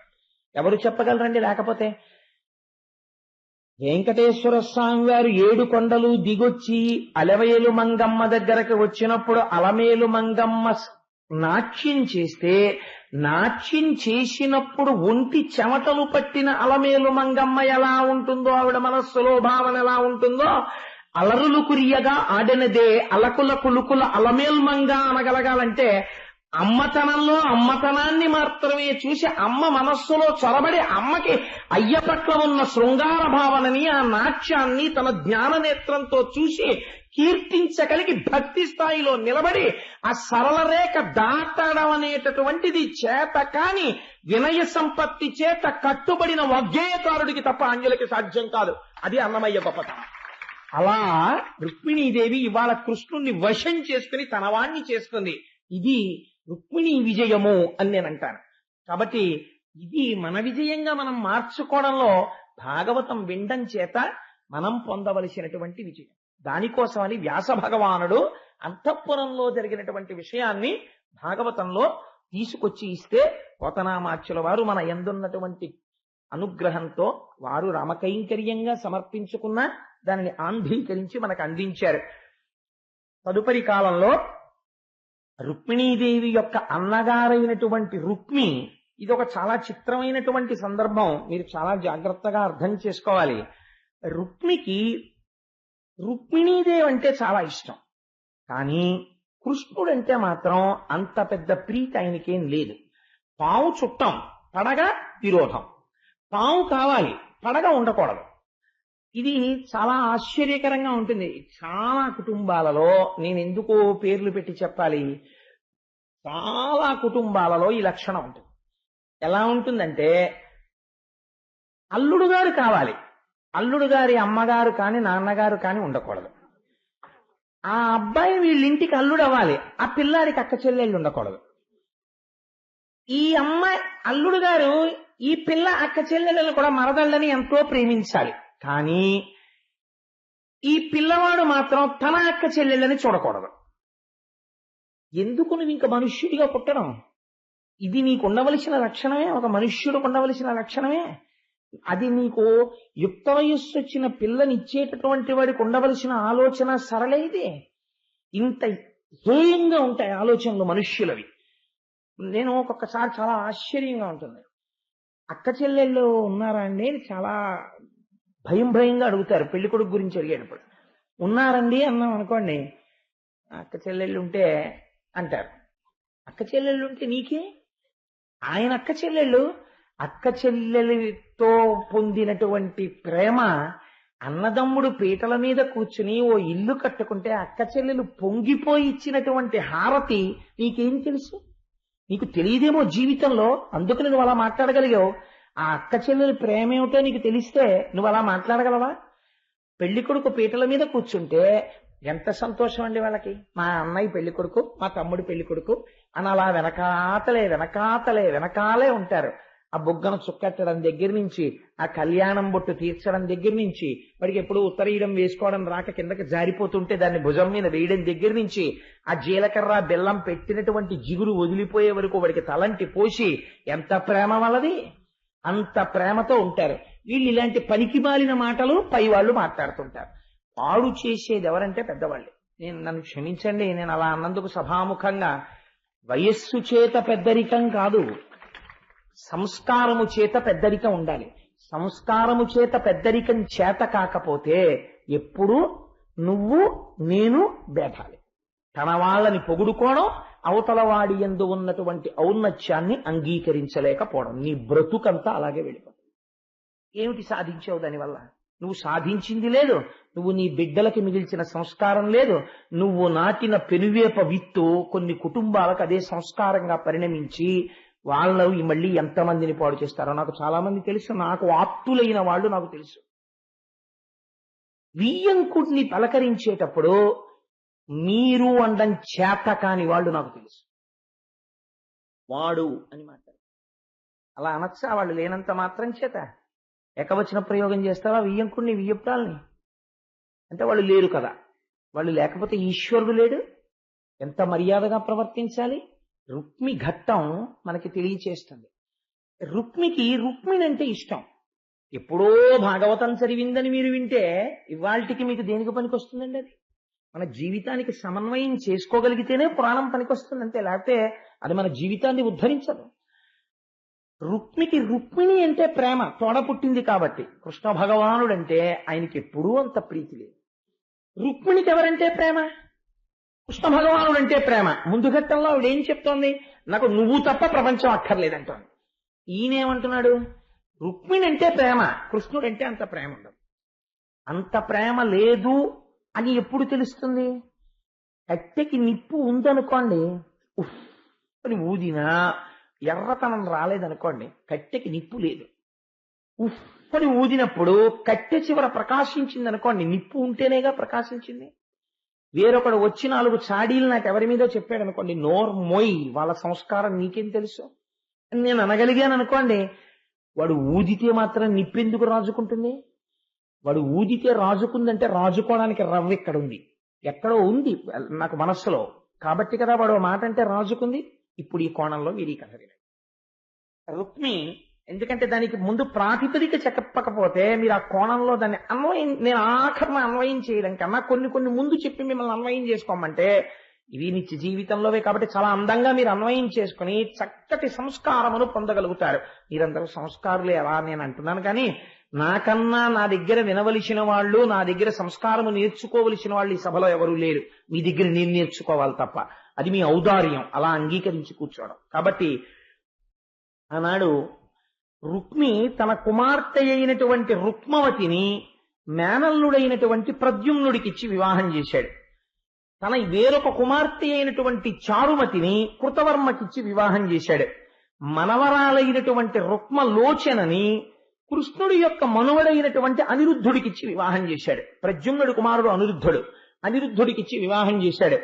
అప్పటికి కృష్ణుడి యొక్క సంతతి 16,000 మంది అంగనలు, అష్టమహిషులయందు, ప్రతి వారి యందు 10 మంది కుమారులు కలిగారు కృష్ణ పరమాత్మకి సమానంగా. ఆయన కొడుకులు, అల్లుళ్ళు, ఆయన మనవలు, మునిమనవలు, ఇదంతా కలిసి తామర తంపరగా పెరిగిపోయినటువంటి వాళ్ళకి చదువు చెప్పడం కోసమని పెట్టినటువంటి గురువుల సంఖ్య 3,80,000, ఒక 100 మంది గురువులు.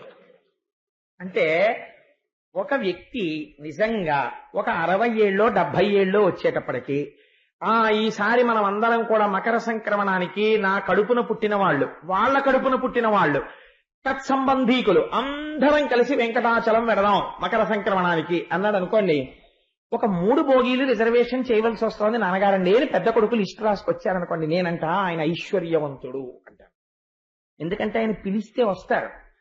ఎంతమంది నీకుంటే ఎందుకు, నువ్వు పిలిస్తే రాని వాళ్ళ సంఖ్య ఎక్కువ ఉందనుకోండి, నీవు ఐశ్వర్యము లేనివాడవు. నువ్వు పిలిస్తే పరిగెత్తుకు రావాలి 10 మంది, అలా రాగలుగుతున్నారంటే నువ్వు ఐశ్వర్యవంతుడివి, నువ్వు ప్రేమ సంపాదించుకున్నావు ప్రపంచంలో. కాబట్టి కృష్ణ పరమాత్మ ఇంతమంది గురువులు పెట్టవలసి వచ్చింది అంటే ఆయన ఎంత సంతోషంగా, ఎంతమంది మనవలతో, కొడుకులతో, కోడళ్లతో, ముని మనవలతో ఎంత సంతోషంగా ఎలా కాలం గడుపుతున్నాడో మీరు ఆలోచించండి. అటువంటి సమయంలో వివాహం జరిగింది. బలరాముడు కృష్ణ పరమాత్మ ఆ విదర్భ రాజ్యానికి వెళ్ళి అక్కడ వివాహ వేడుకలు చాలా సంతోషంగా జరిగిపోయాయి. వేడుకలన్నీ జరిగిపోయిన తర్వాత కొత్త పెళ్లి కొడుకు, కొత్త పెళ్లి కూతురు అందరూ బయలుదేరిపోవడానికి సిద్ధపడుతున్నారు. అక్కడికి కళింగరాజు వచ్చాడు. ఈ కళింగరాజుకి లేనిపోని పెద్దరికం ఒకటి ఉంటుంటుంది కొంతమందికి, ఇదో అక్కర్లేని పెద్దరికం. ఇలాంటి వాళ్ళని చేర తీసేటప్పుడు చాలా జాగ్రత్తగా ఉండాలి. బంధువులలోనే ఉంటారు ఓర్వలేని వాళ్ళు ఉంటారు. వాళ్ళ స్థానాన్ని మీరు పరిమితం చేయకపోతే అన్నిటికీ వాళ్ళకేం పెద్దపీట వెయ్యక్కర్లేదు. వాళ్ళకి సంస్కారం లేని బంధువులు అయినప్పుడు వాళ్ళ స్థానం వాళ్ళకి చూపిస్తే చాలు, తప్పేం లేదు. దేహబంధుత్వం ఎంతవరకు అంతవరకు ఆ గౌరవం చాలు. సంస్కార బలం పెంచుకోలేని వాళ్ళు, సంస్కార బలం పెరిగిన వాళ్ళు ఉంటారు, వాళ్ళు దేహబంధుత్వం చేత దూర బంధువులు అయినా వాళ్ళకి పెద్దపీట వేయాలి. ఎందుకని? సంస్కార బలం చేత పెద్ద బంధువులు వాళ్ళు. అందుచేత చూడండి ఎంత చిత్రం జరిగిందంటే, ఒక నీతి చింద్రికలో ఒక మాట చెప్తారు. వెనకటికి ఒక రాజుగారి యొక్క పట్టె మంచానికి ఒక నల్లి ఉండేది. ఆ నల్లి రాజుగారు తినడం అంటే ఎటువంటి ఫుడ్ తింటాడండి ఆయన? మనలాగా తినడు కదా. అంటే మనం ఏం తక్కువ తింటలేదు, ఈశ్వరానుగ్రహం చేత మనం కూడా మంచి ఆహారం తినగలిగిన సమర్థతని ఈశ్వరుడు మనకి ఇచ్చాడు. మీరు ఇచ్చిన పళ్ళే చాలు రోజును అని ఇప్పిస్తున్నాడు నాకు, ఇంకా మళ్ళీ మనలా అనడం ఎందుకు? ఈశ్వరుడు నేను తిన్నట్టు రాజులు తింటున్నారు అంటే సరిపోతుందేమో అసలు. అందుకని అంత మంచి ఆహారం తినేటటువంటి రాజు యొక్క రక్తము చాలా రుచిగా ఉంటుంది కదా. అందుకని ఆ రాజు పడుకుని నిద్రపోతుంటే నల్లికి ఒక లక్షణం ఉంటుంది, నిద్రపోతే తప్ప నల్లి కుట్టదు. అందుకని చక్కగా రోజు రాత్రి బాగా నిద్రపోయిన తర్వాత ఈ నల్లి వచ్చి కుట్టి చక్కగా నెత్తురు తాగేసి వెళ్ళి పడుకునేది. రాజు ఎప్పుడూ పట్టించుకోలేదు. కానీ ఒకనాడు ఎక్కడో దూరదేశం నుంచి ఓ దోమ ఒకటి వచ్చింది. ఈ నల్లితో బంధుత్వం పెట్టుకుంది. అది పెట్టుకుని వచ్చి, నువ్వు రాజావారి అంతఃపురంలో ఉంటావు కదా, నేను ఇంత ఇంత చుక్క నెత్తురు రాజుగారికి తాగెళ్ళిపోతాను, ఎప్పటి నుంచో కోరిక, నీ కాళ్ళు పట్టుకుంటే తీరుతుంది అంటున్నారు, ఇంత చుక్క తాగనిద్దు అంది. అంటే అదంది, వద్దు వద్దు, నాకు అంటే అలవాటు, రాజు బాగా గాఢ నిద్ర పోయిన తర్వాత ఆయనకి తెలియకుండా తాగుతాను, తెలిస్తే కొంపలు అడిపోతాయి, అందుకని వద్దు, నేను నిన్ను తాగనివ్వను అంది. అలా కాదు, నువ్వు ఇంద్రుడివి, చంద్రుడివి, ఉపేంద్రుడివి, అంతవాడివి ఇంతవాడివి, నువ్వు తలుచుకుంటే ఎంతసేపు, నన్ను ఒక్క చుక్క తాగని అంది. నల్లి మంచంలో ఉంటుంది అడుగున, దోమ పైన తిరుగుతుంది. ఈ పిచ్చనల్లి అంది, అయితే రాజు బాగా నిద్రపోయిన తర్వాత మాత్రమే తాగు, తాగేటప్పుడు కూడా చాలా జాగ్రత్తగా తాగు, ఏ అవయవం మీద పడితే అవయవం మీద వాలకు, ఇన్ని మాటలు చెప్పింది. అలాగే అలాగే అంది. రాజు వచ్చి ఇలా పడుకున్నాడు. దీనికి తొందర, ఎప్పుడు తాగేద్దాం ఎప్పుడు తాగేద్దాం అని. ఆయన ఇలా పడుకుని కళ్ళు మూసుకుని, ఇంకా గుర్రు పెట్టలేదు ఆయన, ఇంకా బాగా నిద్రపోలేదు. ఇది ముఖం వంక చూసింది. రాజావారి ముఖం అంటే ఎంత బాగుంటుంది, చక్కగా అందంగాను. అందుకని రాజుగారి ముక్కు మీద వాలి తాగితే బాగుంటుందని ముక్కు చివర వాలి తాగబోయింది. తాగబోతే రాజుకి చుర్రుమని ఒక్క దెబ్బ కొట్టాడు. ఇలాగ కొట్టే తప్పుకున్నది. తప్పుకుని మళ్ళీ రాజు నిద్రపోకముందే చెంప మీద వాలింది. మళ్ళీ కొట్టాడు, మళ్ళీ తప్పుకుంది. మూడో మాట మళ్ళీ వచ్చి నుదుటి మీద వాలింది, మళ్ళీ కొట్టాడు, తప్పుకుంది. ఇలా అనుకున్నాడు. 3 దద్దుర్లు కనపడ్డాయి. ఒక్కసారి లేచి, ఎవరక్కడ అన్నాడు. ప్రభు ఏమైంది అని పరిగెత్తుకొచ్చారు. ఏమిటి దిక్కుమాలిన మంచం, ఇందులో ఏముంది, అస్తమానం నన్ను ఏదో కుడుతోంది మొహం మీద అన్నాడు. ప్రభు, ఇవాళకి మీరు ఈ హంసతూలికా తల్పం మీద పడుకోండి అని దాన్ని తీసుకెళ్లి శుభ్రంగా పరుపు గిరుపు దులిపేసి మంచం దులిపారు. ఈ నల్లి కింద పడింది, దీన్ని తప్పించారు, దోమ వెళ్ళిపోయింది. కాబట్టి ఎవరిని పడితే వాళ్ళని బంధువులు కదా అని స్థానాలేమి ఇవ్వక్కర్లేదు. నీతి చంద్రికను అనుసరించి వారి వారి స్థానములలో వారిని ఉండనీయవచ్చు. నేనేం దోషం చెప్పలేదు కదండి, నీతి చంద్రికతో సమర్థించాను కదా. అందుచేత కృష్ణ పరమాత్మదే వెళ్ళి అక్కడ చక్కగా ఆ విదర్భలో రుక్మి యొక్క కుమార్తెకి, రుక్మి యొక్క మనవరాలికి, కృష్ణుడి యొక్క మనవడికి వివాహాలు పూర్తయిపోతే ఆ మధ్యలో బయలుదేరాడు కళింగ దేశాధిపతి. ఇదే చాలా జాగ్రత్తగా ఉండాలి, ప్రత్యేకించి శుభకార్యాల్లో చాలా జాగ్రత్తగా ఉండాలండి. తగుదునమ్మా అని నేను ఎన్నో చోట్ల చూశానండి. కడివేడు పాలల్లో ఉప్పరాయి వేసినట్టు మాట్లాడేవాళ్ళు ఉంటారు. ఒక్క మాట మాట్లాడతారు అంతే వాళ్ళు. అప్పటి వరకు ఎంతో ప్రేమగా ఉన్న వాళ్ళు అనుమానాలు పెరిగిపోతాయి, మాటల తీరు మారిపోతాయి, కుటుంబాలు విడిపోతాయి. వీడెంత సంతోషపడిపోతాడో. వాళ్ళకి అదే పని. సంస్కారము లేని మాట తీరు ఉన్న వాళ్ళని ఎక్కడ ఉంచాలో అక్కడే ఉంచాలి. హాస్యగాడి కింద వాడి వదిలిపెట్టేస్తే చాలు వాళ్ళని. అంత సీరియస్ మైండింగ్ అంటారే, అది ఇవ్వక్కర్లేదు. వాళ్ళకి సంస్కార బలం లేదు మనస్సులో. అందుకని వాళ్ళ మాటకంత విలువ ఇవ్వకూడదు. సంస్కార బలం ఉన్నవాడి మాట ఉంటుంది, దాన్ని మీరు ఎప్పుడూ చాలా జాగ్రత్తగా తీసుకోవాలి. కాబట్టి చూడండి, ఆ కళింగ దేశాధిపతికి ఏం అవసరం? ఒరే, ఒకప్పుడు ఈ రుక్మి తన చెల్లెల్ని కృష్ణుడు ఎత్తుకుపోతున్నాడని చెప్పి పెద్ద యుద్ధానికి వెళ్ళాడు కదా. ఇవాళ వీళ్ళు ఇంత కలిసిపోయారు, మళ్ళీ బంధుత్వాలు కలిసిపోతున్నాయి. వీళ్ళ కొడుకుని తీసుకెళ్లి మళ్ళీ వీడి మనవరాల్ని కూతుర్ని కూడా రుక్మి తీసుకెళ్లి మేనల్లుడికి ఇచ్చేశాడు, వాళ్ళ మనవడికి ఇచ్చాడు.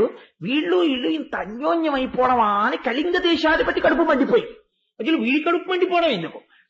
ఊదాడు. ఊదితే ఎందుకు రగులుకోవాలి? రవ్వ ఉంది కాబట్టి. ఎలా ఊదాడు? రుక్మి దగ్గరికి వెళ్ళాడు. వెళ్ళి, ఏమయ్యా నీకేమైనా బుద్ధి ఉందా? అంత తొందరగా మర్చిపోయామిటయా? నీ కూతుర్ని పట్టుకెళ్ళి కృష్ణుడి కొడుక్కిచ్చి వివాహం చేస్తావా? నీకు గుర్తుందా? ఆ రోజున ఉత్తరీయం తీసి నిన్ను బండి చక్రానికేసి కట్టేసి రేవులవారం గొరిగి అని కత్తి పెట్టి నీ జడలు పాయలు పాయలుగా వదిలిపెడితే రాజులందరూ నిన్ను చూసి నవ్వితే భోజకటకాన్ని రాజధానిగా చేసుకుని ఉండిపోయావు. అంత అవమానం చేశాడు. నువ్వు శిశుపాలుడికిచ్చి వివాహం చేద్దాం రుక్మిణిని సిద్ధం చేశావు. తను ఎత్తుకుపోయి హాయిగా ద్వారకలో రుక్మిణీదేవిని వివాహం చేసుకున్నాడు. ఇవాళ ఆ రుక్మిణీదేవికి కృష్ణుడి యందు పుట్టిన కొడుక్కి నీ కూతురునిచ్చి పెళ్లి చేస్తావా? ఇంత తొందరగా ఎలా మర్చిపోయావా ఈ అవమానం? పర్వాలేదు, నీ మనసు మంచిదే, చాలా తొందరగా మర్చిపోతావు అవమానాలు అన్నాడు. ఊదాడు, అంటుకుంది నిప్పు. ఎలా మళ్ళీ నేను తిరిగి అవమానించగలను అన్నాడు. అంటే చూడండి, పాలకొండలో ఉప్పరాయి, ఈ సంఘటనలు పురాణంగా వినడానికి కాదండి, జీవితంలో. అందుకే భాగవతం చదువుకోండి, భాగవతం వినండి అని ఎందుకంటారో తెలుసా? జీవితాన్ని దిద్దుకోవడం అలవాటు అవుతుంది. భాగవతం వంట పట్టింది అనుకోండి, మీ జీవితాన్ని మీరు ప్రశాంతంగా ఉంచుకోగలరు. అనవసరపు వాళ్ళని మీ జీవితంలోకి ప్రవేశించనివ్వరు. వాళ్ళ మాటలకి మీరు పెద్ద విలువ ఇవ్వరు. ఇలాంటి సంఘటనలు జ్ఞాపకానికి వస్తాయి. ఇది నా జీవితంలో అశాంతి రేపుతుంది, దానికి ఎక్కువ విలువ ఇవ్వకూడదు అని తెలిసిపోతుంది మీకు. కాబట్టి చూడండి, ఎప్పుడైతే మనస్సులో ఈ భావన కలిగిందో, నేను ఎలా అవమానించను బలరామకృష్ణుల్ని అని అడిగాడు. అడిగితే ఆ కళింగ భూపతి చెప్పాడు, ఏమీ లేదయా, బలరాముడికి జూదం ఆడడం అంత బాగా రాదు, కానీ ఒక మర్యాద ఒకటి ఉంది. జూదానికి రమ్మంటే రాననకూడదు ఆ రోజుల్లో. కాబట్టి జూదానికి రమ్మని పిలు, వస్తాడు. ఆడ్డం రాదు కదా, పందాలు పెట్టు, వరుసగా ఓడిపోతాడు. ఓడిపోయినప్పుడల్లా నీ పళ్ళు కనపడేటట్టు నవ్వుతుంది, ఇకిలించు. కుపితుడైపోతాడు బలరాముడు. అన్నగారు అలా ఓడిపోతూ నీవు నవ్వుతుంటే కృష్ణుడి మనస్సు ఖేద పడిపోతుంది. అలా నువ్వు నీకు వచ్చిన పాచికలతో వాళ్ళని అవమానం చెయ్యి. ఇప్పటి వరకు వాళ్ళు కలిసిపోయి ఎంత సంతోషంగా ఉన్నారో. లేనిపోని విరోధానికి, లేనిపోని అవమానాలకి ప్రయత్నం చేస్తే జీవితాంతం కలిసి ఉండవలసిన వాళ్ళు ఎవరి మాటలు పడితే వాళ్ళ మాటలు నమ్మి, ఆప్తులైన వాళ్లతో, తమ జీవితాలకి సుఖశాంతులు ఇవ్వవలసిన వాళ్లతో వైరాలు తెచ్చుకోకూడదు. చాలా జాగ్రత్తగా కలుపుకోవాలి, ప్రయత్నం చెయ్యాలి. కాబట్టి ఏం చేశాడు అంటే, బలరాముణ్ణి జూదానికి పిలిచాడు. పిలిచి పాచికలు మొదలుపెట్టాడు. 10, 20, 30, 50 వడ్డడం మొదలెట్టాడు. ప్రతి ఆటలో బలరాముడు ఓడిపోయాడు. ఓడిపోయినప్పుడల్లా పళ్ళన్నీ కావాలని బయటికి పెట్టి ఇకిలించేవాడు. ఇకిలించి ఎలా ఓడిపోతున్నాడో చూడండి అని పెద్ద కేకలేసి పొట్ట చెక్కలైపోయేటట్టు నవ్వుతుండేవాడు. సహిస్తున్నాడు బలరాముడు, చూస్తున్నాడు కృష్ణుడు. కాబట్టి ఇది అగ్నిపర్వతం. అది అగ్నిపర్వతం అని తెలియక, పేలుతుందని తెలియక అస్తమానం అగ్గిపుల్ల తెచ్చి వెలిగిస్తున్నాడు. వీడి అదృష్టం గాలికి ఆరుతోంది. అది అంటుకుంది అనుకోండి, అంటించిన వాడు ముందు ఎగిరిపోతాడు కదండి. కాబట్టి కృష్ణుడు చూస్తున్నాడు. చెయ్యని అవమానం ఎప్పుడో పేలుతుంది పర్వతం. బలరాముడికి ఔద్ధత్యం వచ్చిందనుకోండి, కోపం వచ్చిందనుకోండి, వాడు వెళ్ళిపోతాడు. నాకెందుకు? వాడు బాగా చెయ్యిని చేస్తే రుక్మిణీదేవికి నా మీద కోపం వస్తుంది అనుకుంటున్నాడేమో. రుక్మిణీదేవి నన్ను అర్థం చేసుకోగలదని కృష్ణుడు అలా చూస్తున్నాడు. అన్నీ ఎరుగున్నవాడు కాబట్టి ఏమీ తెలియని వాళ్ళ చూస్తున్నాడు. ఏమైంది? ఆఖరణ బలరాముడికి కోపం వచ్చి 1,00,000 రూకలు ఒడ్డాడు. ఒడ్డి ఆట ఆడాడు. బలరాముడు గెలిచాడు. గెలిస్తే నేను గెలిచాను అన్నాడు బలరాముడు. నువ్వు గెలవలేదు అన్నాడు రుక్మి. నేను గెలిచాను ఆటలో అన్నాడు బలరాముడు. నువ్వు గెలవలేదు అన్నాడు. అక్కడ కళింగ భూపతి మొదలైన వాళ్ళు కూర్చుని అప్పటి వరకు బలరాముడు ఓడిపోతే నవ్వి రెచ్చగొడుతున్నారు రుక్మిణి.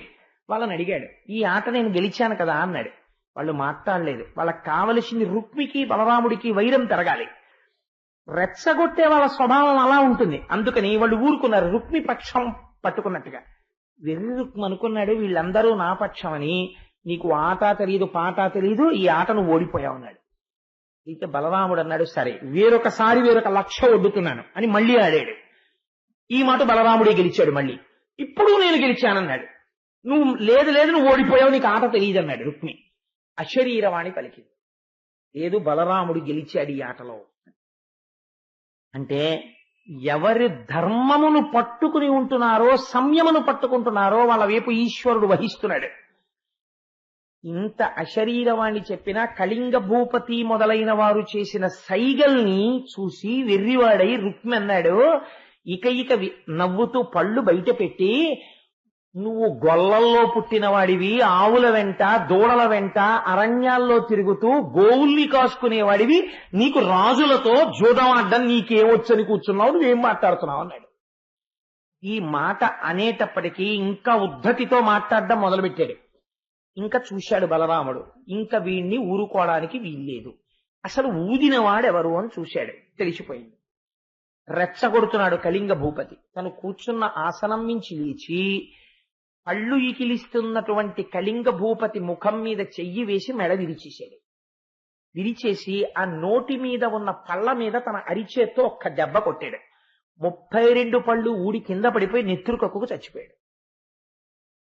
ఈయన దగ్గరికి వచ్చి, రుక్మి దగ్గరికి వచ్చి, కంఠం కింద చెయ్యేసి పైకెత్తి ఇందాకటి నుంచి నవ్వడానికి వెటకారం చెయ్యడమే పనన్నట్టుగా పళ్ళన్నీ బయట పెట్టి నవ్వుతున్నామని ఎడం చేత్తో పట్టుకుని కుడి చేత్తో ఒక్క దెబ్బ కొట్టాడు. మూతి వెనక్కి వెళ్ళిపోయి నెత్తురు కక్కి రుక్మిణి చచ్చిపోయాడు. చచ్చిపోయిన తర్వాత కృష్ణుడు లేచి అన్నాడు, రుక్మిణి బయలుదేరదామా అన్నాడు. అయ్యో తప్పకుండానండి బయలుదేరదామా. ఇక్కడ మీకు ఏమర్థం అవుతుంది? ఆవిడకి కృష్ణుడు ఏం చేస్తే అంతే. తన పుట్టింటి వారు ఈ మమకారాలు ఆవిడికి లేవు. ధర్మమూర్తి నా భర్త, ఆయనకి తెలిసి ఏం చెయ్యాలో, ఆయన ఏం చేస్తే అదే. ఇది అంత ఐశ్వర్యం అంటే. తన భర్తతో కలిసి రుక్మిణీదేవి రథం ఎక్కి వెళ్ళిపోయింది. బలరాముడు వెళ్ళిపోయాడు, యాదవులు వెళ్ళిపోయాడు. వాళ్ళందరూ హాయిగా కొత్త కోడళ్ళని తీసుకుని వెళ్ళిపోయారు. కోడళ్ళు కూడా సంతోషంగా వెళ్ళిపోయారు. పోయినవాడు ఎవరు పోయాడు? రుక్మి పోయాడు. ఊదినవాడు ఏమైపోయాడు? వాడు పోయాడు. ఈ ఇల్లు ఏమైపోయింది? పాడైపోయింది. ఎందువల్ల? నల్లికి స్నేహం దోమైతే. నల్లికి నల్లేది స్నేహం అయితే నల్లి చచ్చిపోయి ఉండుండేది కాదు. రుక్మి మరణం వెనకాతల ఇంత రహస్యం ఉంది. అంటే దీన్ని కేవల కథాభాగంగా నేను ఆవిష్కరించాను అనుకోండి, ఇందులో ఉండేటటువంటి నడువడికి సంబంధించిన రహస్యము మనకు అందదని నేను ముందు కొంచెం లౌకికంగా చెప్పవలసినటువంటి అవసరం కలిగింది తప్ప ఎవరిని విమర్శించాలన్నది నా ఉద్దేశ్యం కాదు. కాబట్టి ఇది పూర్తయిపోయిన తరువాత బాణాసురుడని ఆయన ఒక మహానుభావుడు, సామాన్యుడేం కాడు. ఆయనకి 1000 బాహువులు, 1000 చేతులతో ఉండేవాడు. ఆయన బలిచక్రవర్తికి 100 కుమారులు, 100 కుమారులలో పెద్దవాడు. ఈ బాణాసురుడు శోణాపురాన్ని పరిపాలన చేస్తున్నాడు. పరిపాలన చేస్తున్న రోజులలో 1000 చేతులున్నటువంటి బాణాసురుడు ఒక రోజున కైలాస పర్వతం మీదకి వెళ్ళాడు. అది అసుర సంధ్య వేళ సమయం. ఆ అసుర సంధ్య వేళలో పరమశివుడు తాండవం చేస్తున్నాడు. ఈశ్వరుడు తాండవం చేస్తే చూసి తీరాలి. ఎంత అందంగా ఉంటుందో నిజంగా. నా చిన్నతనంలో విశాఖపట్నంలో ఉండగా మహానుభావుడు సంపత్ కుమార్ గారని ఉండేవారు. వారు పార్వతీ పరమేశ్వరులు, ఉమా సంపత్ అనుకుంటాను, నాకు జ్ఞాపకం ఉన్నంత వరకు. ఒకవేళ నేను పొరపాటు చెప్పాను. ఆయన భార్య, వాళ్ళిద్దరూ కలిసి అసుర సంధ్య వేళలో ఎలా నాట్యం చేస్తారో చేసేవారు. చేస్తుంటే ఆయన ఎలా చేస్తే పార్వతీదేవి అలా చేసేస్తుంది. నాట్యంలో నేను గొప్ప, ఈవిడ గొప్ప. ఇప్పటికీ చిదంబరంలో ఉంటుందండి. కాళికాదేవి పరమశివుడు, నటరాజుగా పరమశివుడు అభిషేకింపబడతాడు చివర. ఆఖరికి పరమశివుడు ఇంకా పార్వతీదేవిని నాట్యంలో ఎలా గెలవాలి అని వాళ్ళు ఆ నృత్య సంప్రదాయం అలా చూపించేవారు. సంపత్ కుమార్ గారు తిరిగి తిరిగి తిరిగి తిరిగి రంగస్థలం మీద భువన భోంతరాళాలు బద్దలైపోయేటట్టు ఆ ఢమరుకలు మ్రోగుతుంటే, మృదంగాలు మోగుతుంటే, వీణలు మోగుతుంటే, తప్పెటలు మోగుతుంటే, ఢమరుకలు మోగుతుంటే ఆయన స్టేజ్ మీద తిరిగి తిరిగి తిరిగి తిరిగి నాట్యం చేసి వేదిక మీద ఎక్కడో ఇంత కుంకం భరిణి పెట్టేవారు. ఇంత స్పీడ్ లో తిరుగుతూ బొటనవేలు తీసుకొచ్చి ఖచ్చితంగా కుంకుమ భరిణిలో పెట్టి ఇంతెత్తున కాలెత్తి తిరుగుతూ వచ్చి పార్వతీదేవి యొక్క లలాటమనందు ఎక్కడ బొట్టు పెట్టుకుంటుందో అక్కడ బొట్టు పెట్టేవాడు. పెడితే పార్వతీదేవి అలా లాస్యం చేసి బొట్టు తీసి కాలంతా పైకెత్తి పెట్టకూడదు కదా, తను స్త్రీ.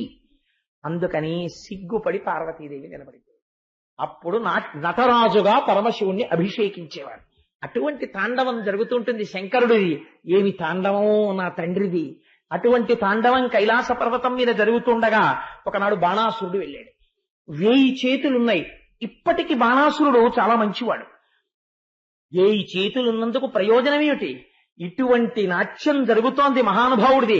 అగర్వ సర్వమంగళా కళాకదంబ మంజరీ రస ప్రవాహ మాధురీ విజృంభళా మధువ్రతం స్మరాంతకం పురాంతకం భవాంతకం మఖాంతకం గజాంధకాంతకాంతకం తమంతకాంతకం భజే అంటాడు రావణాసురుడు. అటువంటి నాట్యం జరుగుతుంటే ఈ బాణాసురుడు అక్కడ ఉండేటటువంటి 500 వాద్య పరికరాలు తీసుకుని తన 1000 చేతులతో మ్రోగించాడు. మ్రోగిస్తే పరమశివుడు తాండవం అంతా చేసి సింహాసనం మీద కూర్చుని పొంగిపోయాడు. ఎంత గొప్పగా వాయించావురా, 500 వాద్య పరికరములను వాయించావు 1000 చేతులతో. వాడు పరుగు పరుగున వచ్చి శంకరుడి పాదాల మీద పడి స్తోత్రం చేశాడు. ఎంత గొప్ప పద్యం చెప్పాడో చూడండి వాడు. నాకైతే అనిపిస్తుంది అసలు ఎక్కడైనా ఏ శివానంద లహరి లాంటిదో చెప్పవలసి వచ్చిన చోట దీన్ని ప్రార్థనా శ్లోకంగా వాడవచ్చేమో అనిపిస్తుంది నాకు. ఎంత గొప్ప పద్యం పోతన గారు రచించారో మహానుభావుడు. శంకర భక్తమానసవ శంకర దుష్ట మద సురేంద్ర నాశంకర పాండు నీల రుచి శంకర వర్ణ నిజాంగ భోగిరాట్ కంకణ పార్వతీ హృదయ కైరవ కైరవ మిత్ర యోగి హృత్ పంకజ పంకజాప్త నిచ తాండవ ఖేళన భక్తపాలన అన్నాడు. ఇటువంటి పద్యం అండి. శంకర శంకర అంటే శంకరోతీతి శంకర, శుభమును చేయడము తప్ప ఎన్నడూ అశుభము చేయడము చేత కాని శంకర. భక్త మానసవ శంకర, భక్తుల యొక్క మనస్సులలో సర్వకాలముల యందు నివసించి ఉండేటటువంటి లక్షణం ఉన్నవాడా. దుష్ట మదాసురేంద్రనా శంకర, దుష్టమైనటువంటి మనస్సులు కలిగినటువంటి రాక్షసుల్ని పరిమార్చగలిగినటువంటి వాడా. పాండునీల రుచి శంకర వర్ణ నిజాంగా, ఎంత గొప్ప మాట అండి అది. పాండునీల రుచి, తెల్లటి రంగులో శరీరం, నల్లటి రంగులో కంఠం, ఈ రెండు రంగుల చేత లోకములకు శుభమును చేసే శంకర. అదేమిటండి రంగులతో శుభం చేయడం ఏమిటి అంటే, ఒక ఆశ్చర్యం ఉంది. నీలకంఠుణ్ణి నీలకంఠ అని పిలిచామనుకోండి పరమేశ్వరుణ్ణి, ఆయన హాలాహల భక్షణం చేసి లోకాన్ని రక్షించినటువంటి లీల ఆయనకి జ్ఞాపకానికి వచ్చి పొంగిపోతాడు. అందుకని కంఠమునందు నలుపు లోకరక్షణము, మరి శరీరమునందు తెలుపు ఏమి రక్షణము అంటే, మీరు ఒక్కసారి రామేశ్వరం వెళ్ళినటువంటి వాళ్ళు జ్ఞాపకం తెచ్చుకోండి. రామేశ్వరంలో శంకర భగవత్పాదులు కైలాసం నుంచి తీసుకొచ్చినటువంటి స్ఫటికలింగం ఉంది. దాని మీద సూర్యకిరణాలు పడకూడదు. ప్రత్యేకం తెల్లవారుజామున 4 గంటలకు ఆ టికెట్ కొనుక్కుని క్యూలో వెళ్ళగలిగితే ఆ స్ఫటికలింగాన్ని తీసుకొచ్చి వేదిక మీద కూర్చోబెడతారు. కూర్చోబెట్టి ఒక చిత్రమైనటువంటి పని చేస్తారు. దానికి ముందు అభిషేకం ఏం చేయరు. దాని ముందుకి తీసుకెళ్లి ఒక ఎర్రటి పువ్వు ఇలా చూపిస్తారు. చూపిస్తే ఆ శివలింగం అంతా ఎర్రగా అయిపోతుంది. ఒక పసుపు పువ్వు చూపిస్తారు, శివలింగం అంతా పసుపు అయిపోతుంది. ఒక శంఖం పువ్వు తీసుకొస్తారు, నీలంగా అయిపోతుంది. అన్ని తీసేస్తారు, స్ఫటికలింగం ఒక్కటి తెల్లగా ప్రకాశిస్తుంటుంది. ఇప్పుడు దాని మీద పాలు పోశారనుకోండి తెల్లగా ఉంటుంది, గంధోదకం పోశారనుకోండి పచ్చగా ఉంటుంది. మీరు ఏ రంగు పోస్తే ఆ రంగులో ఉంటుంది, దాని రంగు మాత్రం తెలుపు. దాంట్లో ఉన్న రహస్యం ఏమిటో తెలుసా అండి? అన్ని రంగులు తెలుపులోంచి వస్తాయి, అన్ని రంగులు తెలుపులోకి వెళ్ళిపోతాయి. అసలు ఈశ్వరుడు శుద్ధ బ్రహ్మం, ఆయనకి ఏ నామరూపాలు ఉండవు. దాని ముందుకు మీరు తీసుకొచ్చి ఏది పెడితే ఆ రంగులో కనపడినట్టు మీరు ఏ నామరూపాలతో చూస్తే అలా కనపడుతుందండి. కానీ ఆయన నామరూపాతీతమైన బ్రహ్మము, బంగారము వంటి వాడు. మీరు ఆభరణములు చూస్తున్నారు, అది స్ఫటికలింగంగా జ్ఞానప్రదాత, తెల్ల రంగు చేత. కాబట్టి ఎంత గొప్ప మాట అన్నాడో చూడండి. పాండునీల రుచి శంకర వర్ణ నిజాంగా భోగిరాట్ కంకణ. పాములకన్నింటికీ కూడా గొప్పవాడు వాసుకి. అటువంటి వాసుకిని ఆయన కంకణం కింద పెట్టుకుంటాడు చేతికి. అందుకని వాసుకిని కంకణముగా ధరించినటువంటి వాడా. పార్వతీ హృదయ కైరవ కైరవ మిత్ర. మళ్ళీ ఆ మాట 2 మాటలు తిప్పడంలో ఉన్నటువంటి అర్థం, కవిత్వంలో ఉండేటటువంటి చమత్కారం. పార్వతీ హృదయ కైరవ అంటే పార్వతీదేవి యొక్క మనస్సనబడేటటువంటి కలువ పువ్వుని వికసింపచేయగలిగిన కైరవ మిత్ర అంటే కలువ పువ్వులకి బాంధవుడైన చంద్రుడా. అంటే పరమశివుని యొక్క చూపు పడితే ఆవిడ హృదయము వికసిస్తుంది. పార్వతీదేవి యొక్క హృదయము వికసనము పొందేటట్టు భర్తగా నిలబడగలిగినటువంటి స్థితిని పొందినవాడా. యోగి హృత్ పంకజ పంకజాప్త. పంకజ అంటే బురదలోంచి పుట్టింది. మహాపురుషులైనటువంటి వారి జన్మ కూడా వేరుగా ఉండదు, వాళ్ళు సంసారంలోనే ఉండి తరించినటువంటి వాళ్ళు. కాబట్టి వారు సంసారమునందు ముందు ఉన్నవాళ్లే, వాళ్ళు అందరిలా ఓ తల్లి కడుపు నుంచి పుట్టిన వాళ్లే. కానీ పంకజము అంటే బురదలో పుట్టి సూర్యకిరణముల చేత విచ్చుకుంటుంది. బురదలో ఉన్న బురద చేత వికసించదు, సూర్యకిరణముల చేత వికసిస్తుంది. అందుకని యోగి పురుషులైనటువంటి వారి హృదయములనబడేటటువంటి తామర పువ్వులను వికసింపచేయగలిగినటువంటి సూర్యుడుగా ప్రకాశించేటటువంటి స్వరూపమున్న శంకర. నిజ తాండవ ఖేళన. అద్భుతమైనటువంటి తాండవము చేసేటటువంటి వాడా. ఆ తాండవం చేత సృష్టికర్త, స్థితికర్త, ప్రళయకర్తగా చెప్పబడతాడాయన. కాబట్టి నిజ తాండవ ఖేళన భక్తపాలన.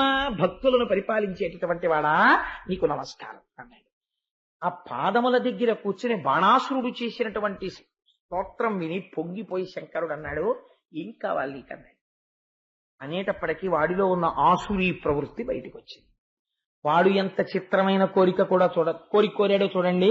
దేవా మదీయ వంచితము తేటపడన్నిటు విన్నవించదన్ నీవును అద్రినందనయు నెమ్మిని నాపురి కోటవాకిటిం కావలియుండి నన్ను కృప కావుము భక్త ఫలప్రదాత ఓ భావ భవారి నీ చరణ పద్మములెప్పుడు ఆశ్రయించదన్. ఈశ్వర, నేను సంతతము నీ యొక్క పాదములను ఆశ్రయించి ఉంటాను. నువ్వు మాత్రం నాకు ఒక ఉపకారం చేసి పెట్టాలి. అద్రితనయతో కలిసి అంటే పార్వతీదేవితో కలిసిన వాడవై నేను కోట లోపల ఉంటే నువ్వు కోట బయట కాపలా కాస్తూ ఉండాలి.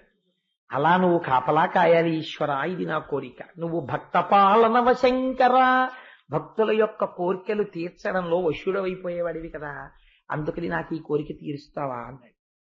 శంకరుడు చిత్రంగా చూసి, ఏమి భక్తులరా, ఏమి కోరికలరా అనుకున్నాడు. ఈశ్వరుడి దగ్గర ఉన్న లక్షణం ఏమిటో తెలుసా అండి? గోపబాలురయందు పుట్టి ఆవుల వెనక తిరగడంలో కృష్ణుడి కారుణ్యం ఎటువంటిదో, బాణాసురుడు ఈ మాట అడిగితే నీ కోటకి నేను కాపలా కాయడం ఏమిటి, నువ్వు లోపల పడుకోవడం ఏమిటి, ఏమిట్రా ఈ పని, నువ్వు నన్ను అడగచ్చా అని అడగలేదు శంకరుడు. అలాగే పదరా అన్నాడు అని పార్వతీదేవిని తీసుకుని నందివాహనం ఎక్కి వెళ్ళిపోయాడు. ఎక్కడుండాలి? సెక్యూరిటీ గార్డ్ అపాయింట్మెంట్ ఆర్డర్ ఇచ్చారనుకోండి, సెక్యూరిటీ గార్డ్ అపాయింట్మెంట్ ఆర్డర్ ఇచ్చిన తర్వాత ఆఫీస్లో ఏసీ ఛాంబర్ లో కూర్చుంటానంటే కుదరదు కదా. బయట ఓ చిన్న పోస్ట్ ఒకటి ఉంటుంది. ఆఫీస్ అంతా ఎయిర్ కండిషన్డ్, చెక్ పోస్ట్ మాత్రం ఏసీ ఉండదు. వాడు ఎప్పుడు లాఠీ పట్టుకుని రోహిణీ కార్తిలో ఎంత టెంపరేచర్ ఉన్నా లోపలికెళ్లే వాళ్ళు మాత్రం కాటన్ షర్ట్స్ ఇన్షర్ట్ చేసుకుని ఏసీలోకి వెళ్ళిపోయి కూర్చుంటారు. ఈయన మాత్రం తనకి ఇచ్చినటువంటి కాకి యూనిఫామ్ ఇన్షర్ట్ చేసుకుని క్యాప్ పెట్టుకుని ఎంత చెమటలు పట్టినా హెల్మెట్లు పెట్టుకోండి అన్నట్టే ఆ బెల్ట్లు పెట్టుకుని ఆ బూట్లు వేసుకుని, పాపం ఆయన ఎండలో ఉండవలసిందే కదా, ఏ పోస్ట్ పొందినవాడు ఆ పోస్ట్ చెయ్యాలి. అలా ఇప్పుడు ఆయనకి పోస్ట్ ఏమిటి? Security guard. కాబట్టి కోట బయట నిల్చోవాలి. పార్వతీదేవి అయితే ఏమిటి, పరమేశ్వరుడైతే ఏంటి? ఇది భక్తుడికి లొంగిపోవడం అంటే. పార్వతీదేవితో కలిసి కోట బయట త్రిశూలం పట్టుకుని అటు ఇటు తిరుగుతున్నాడు. ఆయన తిరిగితే ఆవిడేం చేస్తుంది? ఆవిడ కోట బయట ఓ చోట సెక్యూరిటీ పోస్ట్ లో ఆవిడ కూర్చుని ఆయన్ని చూస్తోంది. ఏమి లొంగిపోతావయ్యా శంకర, ఎంత భక్తులకి లొంగిపోతారయ్యా మీరు, ఎంత చిత్రమైన సన్నివేశాలండి. ఈశ్వరుడు యొక్క కారుణ్యానికి పరాకాష్ట. ఈయన వెళ్ళిపోతే వీళ్ళందరూ పోన్లేదు, గురువుగారు ఎక్కడికో క్యాంప్ వెళ్ళారు, మనం ఈ లోపల సరదాగా హాయిగా కైలాసంలో ఏవో ఇండోర్ గేమ్స్ ఆడుకుందాం, లేకపోతే వాలీబాల్ ఆడుకుందాం అని చెప్పి వాళ్ళు ఆడుకోరు. ఆయన ఎక్కడుంటే వాళ్ళు అక్కడ ఉంటారు. అందుకనే ఆయన వెనకాతల సుబ్రహ్మణ్యేశ్వర స్వామి, విఘ్నేశ్వరుడు, ఆ తర్వాత సిద్ధి బుద్ధి, వల్లి దేవసేన, ఆ తర్వాత ఆయన వెనకాతల నందీశ్వరుడు, భృంగీశ్వరుడు, చండీశ్వరుడు, వీళ్ళు ప్రమదగణాలు, భూతగణాలు అన్ని కూడా వెళ్ళిపోయి వాళ్ళు ఎక్కడుంటారు. ఈశ్వరుడు ఎక్కడుంటే అక్కడ. అందుకని లోపల స్టాఫ్ తక్కువ, బయట స్టాఫ్ ఎక్కువ ఇప్పుడు.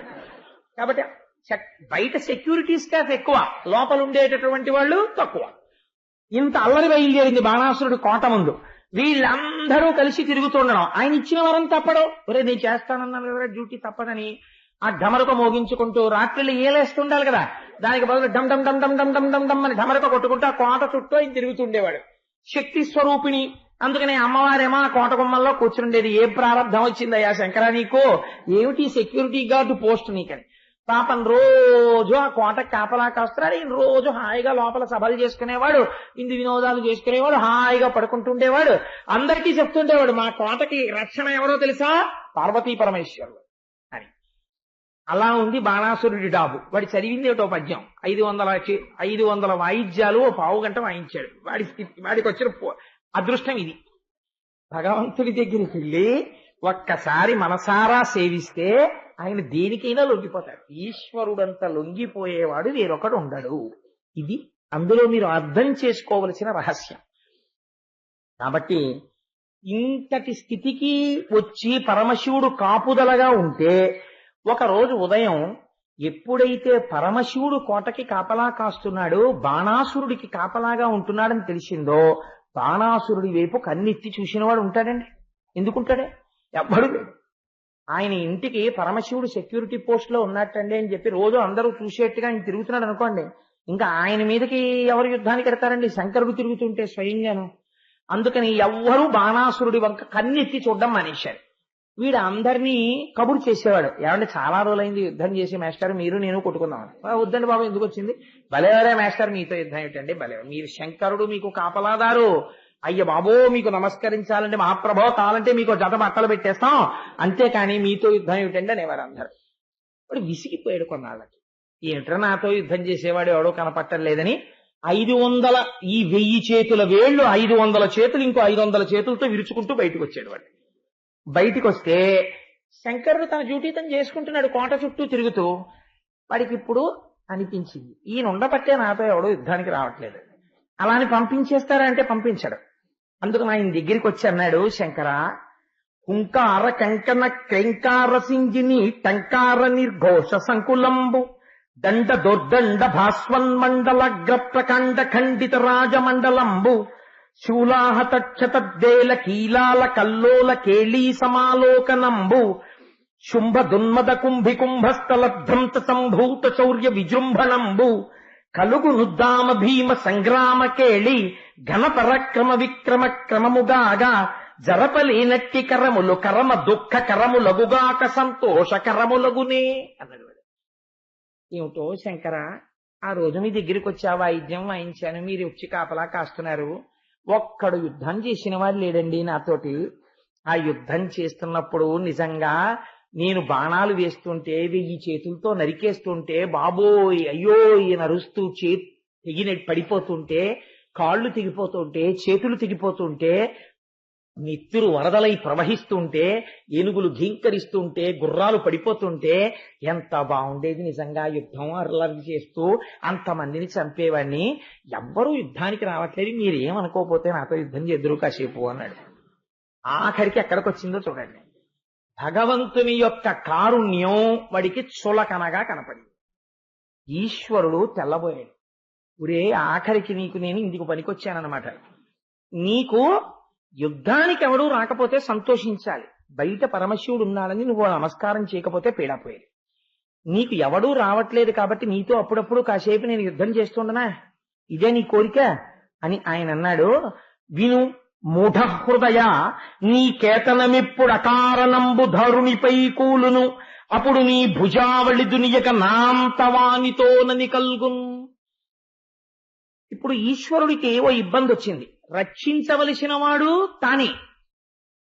ఇప్పుడు వాడు అడిగిన కోరికకి శిక్షించవలసిన వాడు తానే. శిక్ష ఈ రూపంతో వేయకూడదు, రక్ష ఈ రూపంతో చేస్తూ శిక్ష దీనికున్న ఇంకో రూపంతో వెయ్యాలి. కానీ రక్ష చేస్తున్నట్టుగా దీంతో కనబడాలి, శిక్ష ఇంకో రూపంతో చేయించాలి. నాతో సమానమైన వాడు ఇంకోడు వస్తాడు రా నీ దగ్గరికి, వాడు వచ్చినప్పుడు నీ తేట తీరిపోతుంది. నీ తేట తీరిపోయే రోజు వచ్చిందని గుర్తేమిటో తెలుసా? అకారణంగా నీ రథం మీద ఉన్న జెండా విరిగి కింద పడిపోతుంది. అప్పుడు నీకు తగిన యుద్ధం దొరుకుతుందిరా. ఈ బాహువులు 1000 ఉండడం వల్ల వచ్చింది కదా నీ తేట, ఆ రోజు నీ చేతులు తెగిపోతాయి. అప్పటితో నీకున్నటువంటి ఈ వ్యగ్రత పోతుంది, సరేనా అన్నాడు. వాడండి ఎంత సంతోషపడిపోయాడో, నా చేతులు తెగ్గొట్టగలిగినంత యుద్ధం వస్తుందిట, ఈశ్వరా చాలా సంతోషం అని వెళ్ళిపోయాడు. అంటే అప్పటికి వాడి మనస్థితి అలా ఉంది, వాడికి తెలియదు అటువంటి యుద్ధం అంటే ఎవరు వస్తారో. కాబట్టి శివుడు ఇప్పుడు ఎవరిగా రావాలి? కేశవుడిగా రావాలి, స్థితికారుడే. అర్థం చేసుకుంటే పురాణాన్ని అలా ఉంటుంది, అర్థం చేసుకోలేదనుకోండి శివకేశవులు కొట్టుకున్నారని ఉంటుంది.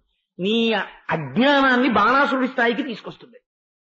కాబట్టి ఇప్పుడు ఏమైంది అంటే ఈశ్వరుడు ఒక చమత్కారం చేశాడు. మీరు బాగా గమనించండి, సమర్థుడైనటువంటి కాపలాదారు బయట ఉన్నాడు అనుకోండి, ఈగ లోపలికి రాలేదు కదండి. ఈగ లోపలికి వచ్చేసింది అనుకోండి, బయట ఉన్నవాడు సమర్థుడన్నా కాకపోయి ఉండాలి, లేదా తనిచ్చినటువంటి మాట నిజం చేయడానికైనా అయి ఉండాలి.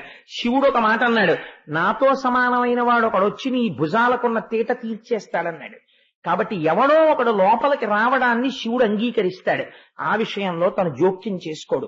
అంటే బాణాసురుడి పతనం ఎవరో ఒకడు లోపల, బాణాసురుడికి ఇష్టం లేని వాడు లోపలికి వచ్చేసినప్పుడు ప్రారంభం అవుతుంది, అంతే కదండి కథాభాగంలో. కాబట్టి ఇప్పుడు అవతరించండి. ఒక చిత్రం జరిగింది.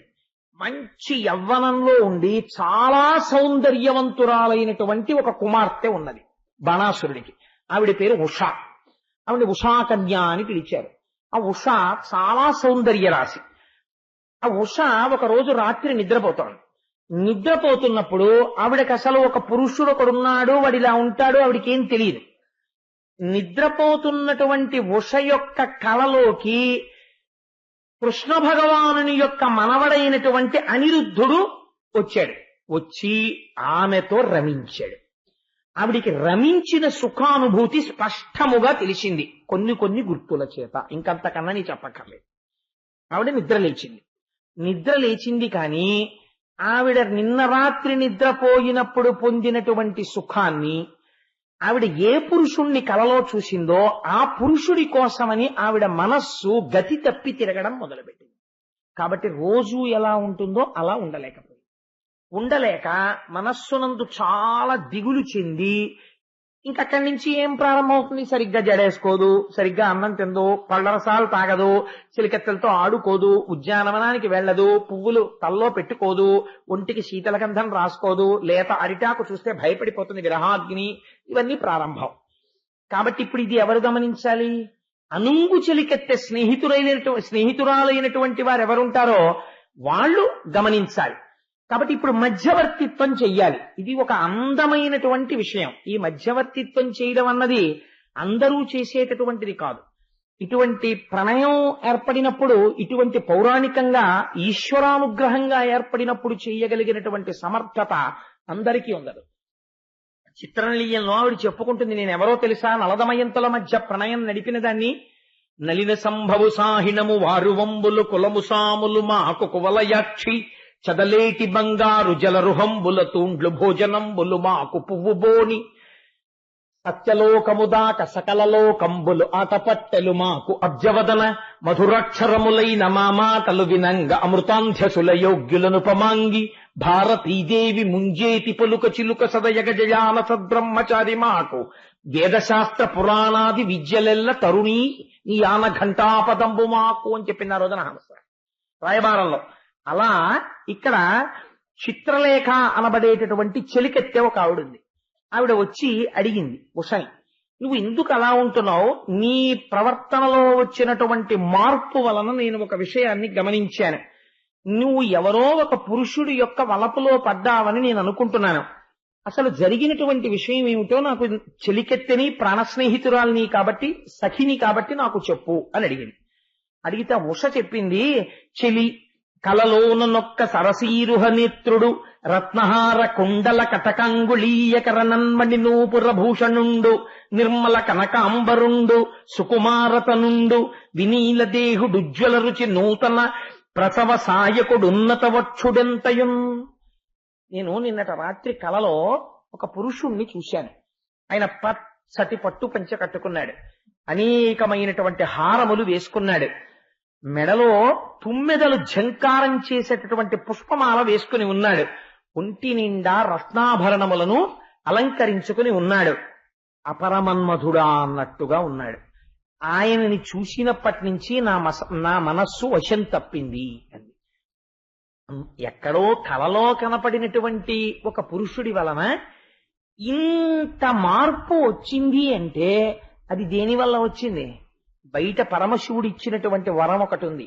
ఆయన రావాలి ఇప్పుడు బాణాసురుడి చేతులు తెగిపోవడానికి. దానికి ఎక్కడో అక్కడ ప్రారంభం జరగాలి.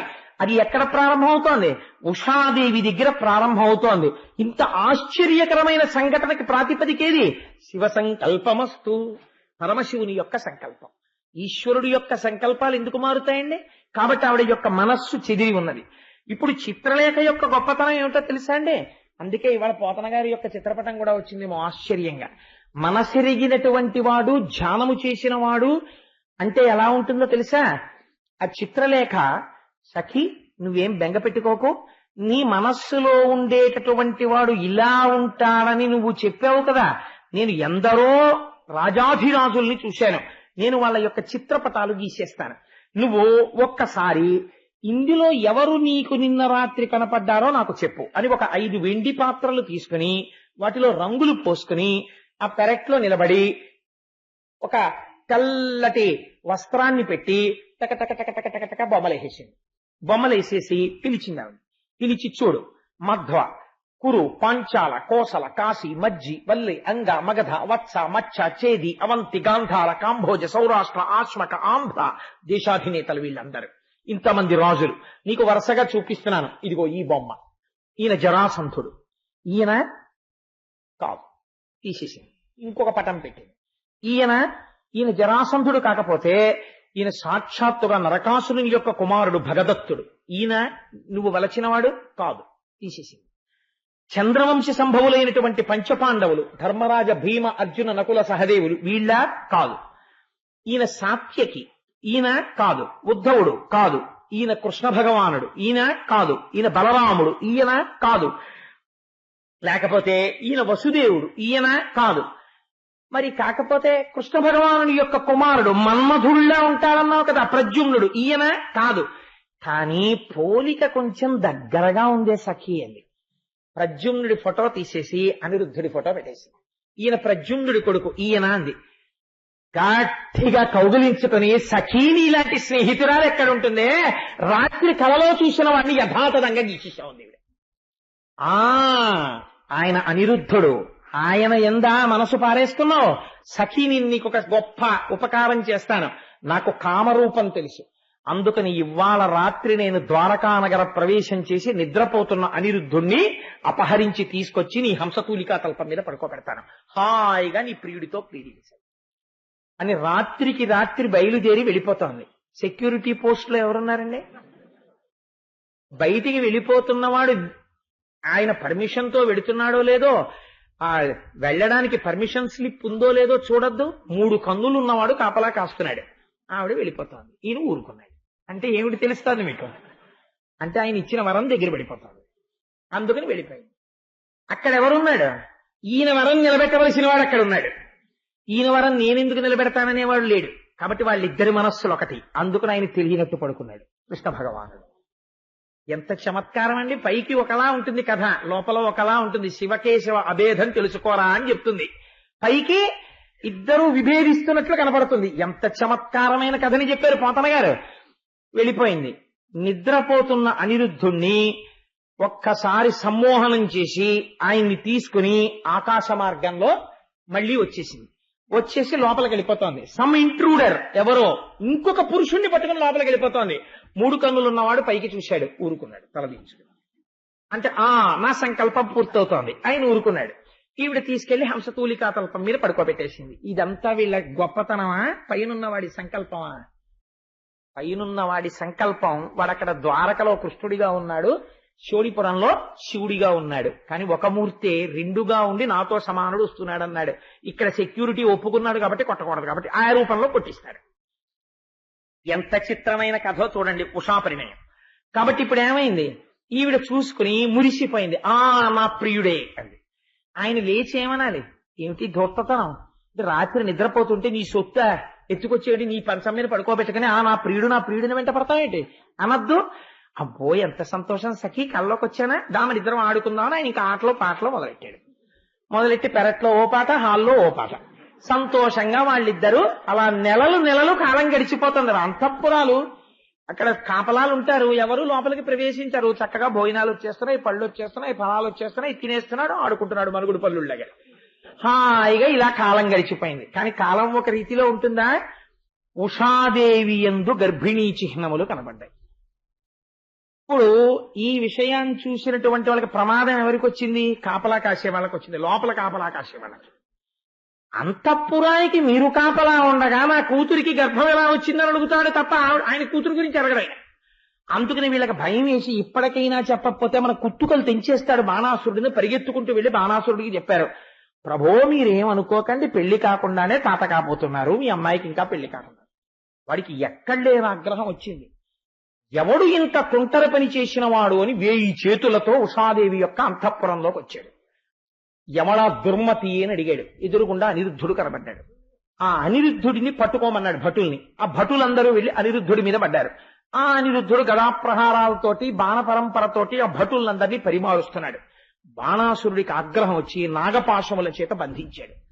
బంధింపబడి అనిరుద్ధుడు నిలబడిపోయాడు. ఉషాదేవి విలపిస్తోంది. ఇదే సమయంలో పరుగున వచ్చారు అక్కడ ఉన్నటువంటి భటులు.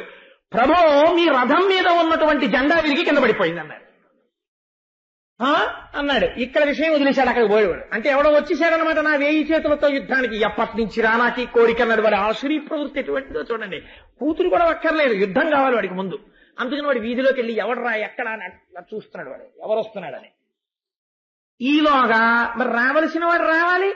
అందుకని టైం అయిపోయిందని అలారం బెల్ కొట్టేవాడు వాడు ఉన్నాడు. నారదుడు ఠంగున ద్వారకలో దిగాడు.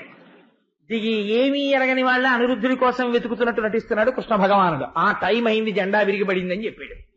అనిరుద్ధుడు అక్కడున్నాడు, నాగపాశాలతో బంధించాడు. కృష్ణ బయలుదేరు అన్నారు. వెంటనే బలరాముడు, కృష్ణుడు, సాత్యకి, ప్రద్యుమ్నుడు కొన్ని కోట్ల సైన్యంతో ఏకంగా నదులు పొంగి ప్రవహిస్తున్నాయా అన్నట్టుగా వెళ్ళిపోయి ఆ శోణపురం మీదకి యుద్ధానికి వెళ్ళారు. ఇంతమంది యుద్ధానికి వచ్చేసారనేటప్పటికీ వీడికి ఎక్కడలేని సంతోషం వచ్చేసింది బాణాసురుడికి. వాడి దగ్గరున్న గమ్మత్తు ఏమిటో తెలుసా అండి? వాడు శంకరుణ్ణి పిలిచన్నాడు, నువ్వు నన్ను రక్షణ చేయడానికి కదా కోటకి కాపున్నావు, కాబట్టి విష్ణువు లోపలికి రాకుండా యుద్ధం శక్తి వంచన లేకుండా నువ్వు చెయ్యాలి, అప్పుడే నువ్వు నా మైందు వరం నిలబెట్టినట్టు కదండి. ఒరే నువ్వు అడిగావు కోరికగా, వాడు వచ్చేసాడని నిన్ను కొట్టడానికి, మీ ఇద్దరు కొట్టుకోండి అని నువ్వు కూర్చుంటే నేను ఒప్పుకోను. నువ్వు ఏ పోస్ట్ లో ఉన్నావు? కోట రక్షించేటటువంటి విధిలో ఉన్నావు. నువ్వు ఆ విధి తప్పుకుంటే కదా కోటలోకి జొరబడతాడు శత్రువు. అందుకని ముందు యుద్ధం నువ్వే చెయ్యాలని. భక్తవశంకరుడు భక్తుడికి ఇచ్చిన మాట తప్పడానికి వీల్లేదు. కాబట్టి ఇప్పుడు ఏం చెయ్యాలి? కృష్ణుడితో యుద్ధం చెయ్యాలి. కృష్ణుడితో యుద్ధం చేసి కృష్ణుడిని ప్రతిఘటించేశాడు అనుకోండి, తనిచ్చిన వరం ఏమైపోవాలి? జెండా పడిపోయింది. కాబట్టి ఇప్పుడు బాణాసురుడు ఎప్పటికి బుద్ధి వస్తుంది వీడికి? కాబట్టి ఇప్పుడు కృష్ణుడి చేతిలో తాను ఓడిపోవాలి.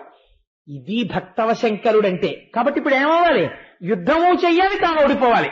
కృష్ణుడికి తెలుసు, శంకరుడు భక్తవశంకరుడై నాతో యుద్ధం చేస్తున్నాడు, ఓడిపోతాడు. కానీ ఆయన ఓడిపోవడంలో అంత ఔదార్యం ఉంది.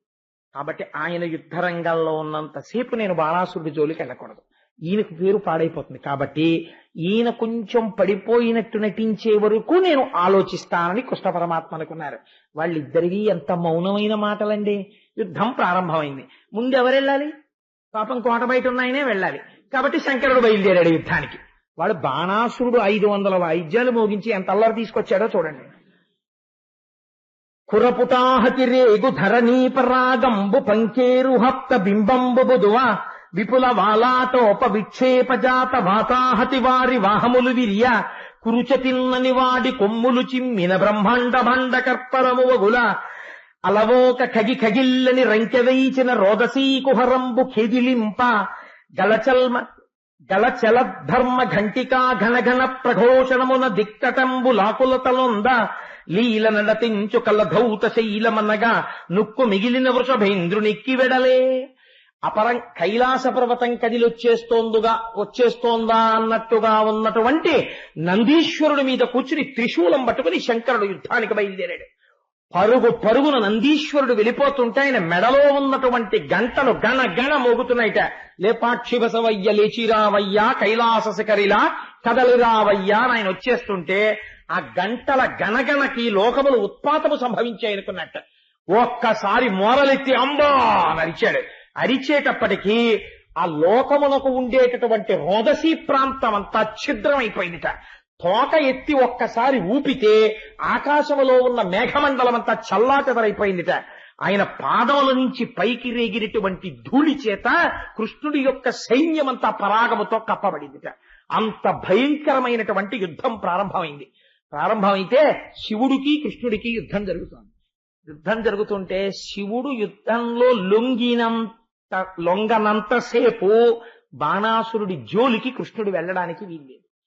తన వరం నిజమవ్వాలంటే కృష్ణుడి చేతిలో తను చటుక్కున ఓడిపోతే అవతల తనిచ్చిన వరానికి మినహాయింపునిచ్చినట్టు, చేసినంత యుద్ధం చేసి పడిపోయినట్టు శివుడు నటించాలి.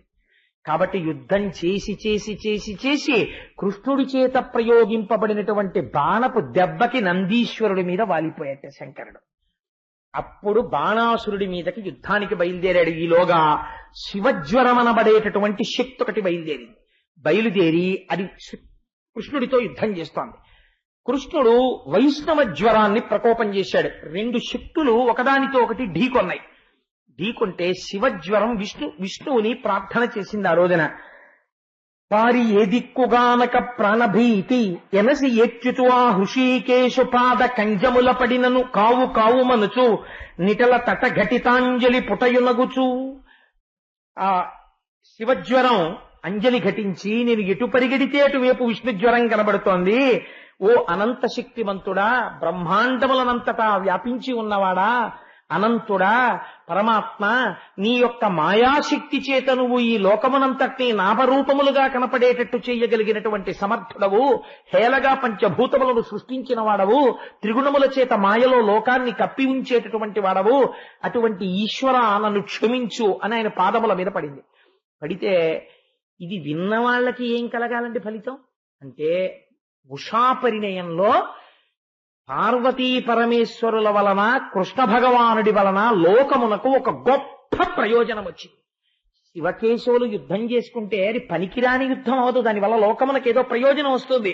ఆ రోజున కృష్ణ భగవానుడు ఒక వరం ఇచ్చాడు.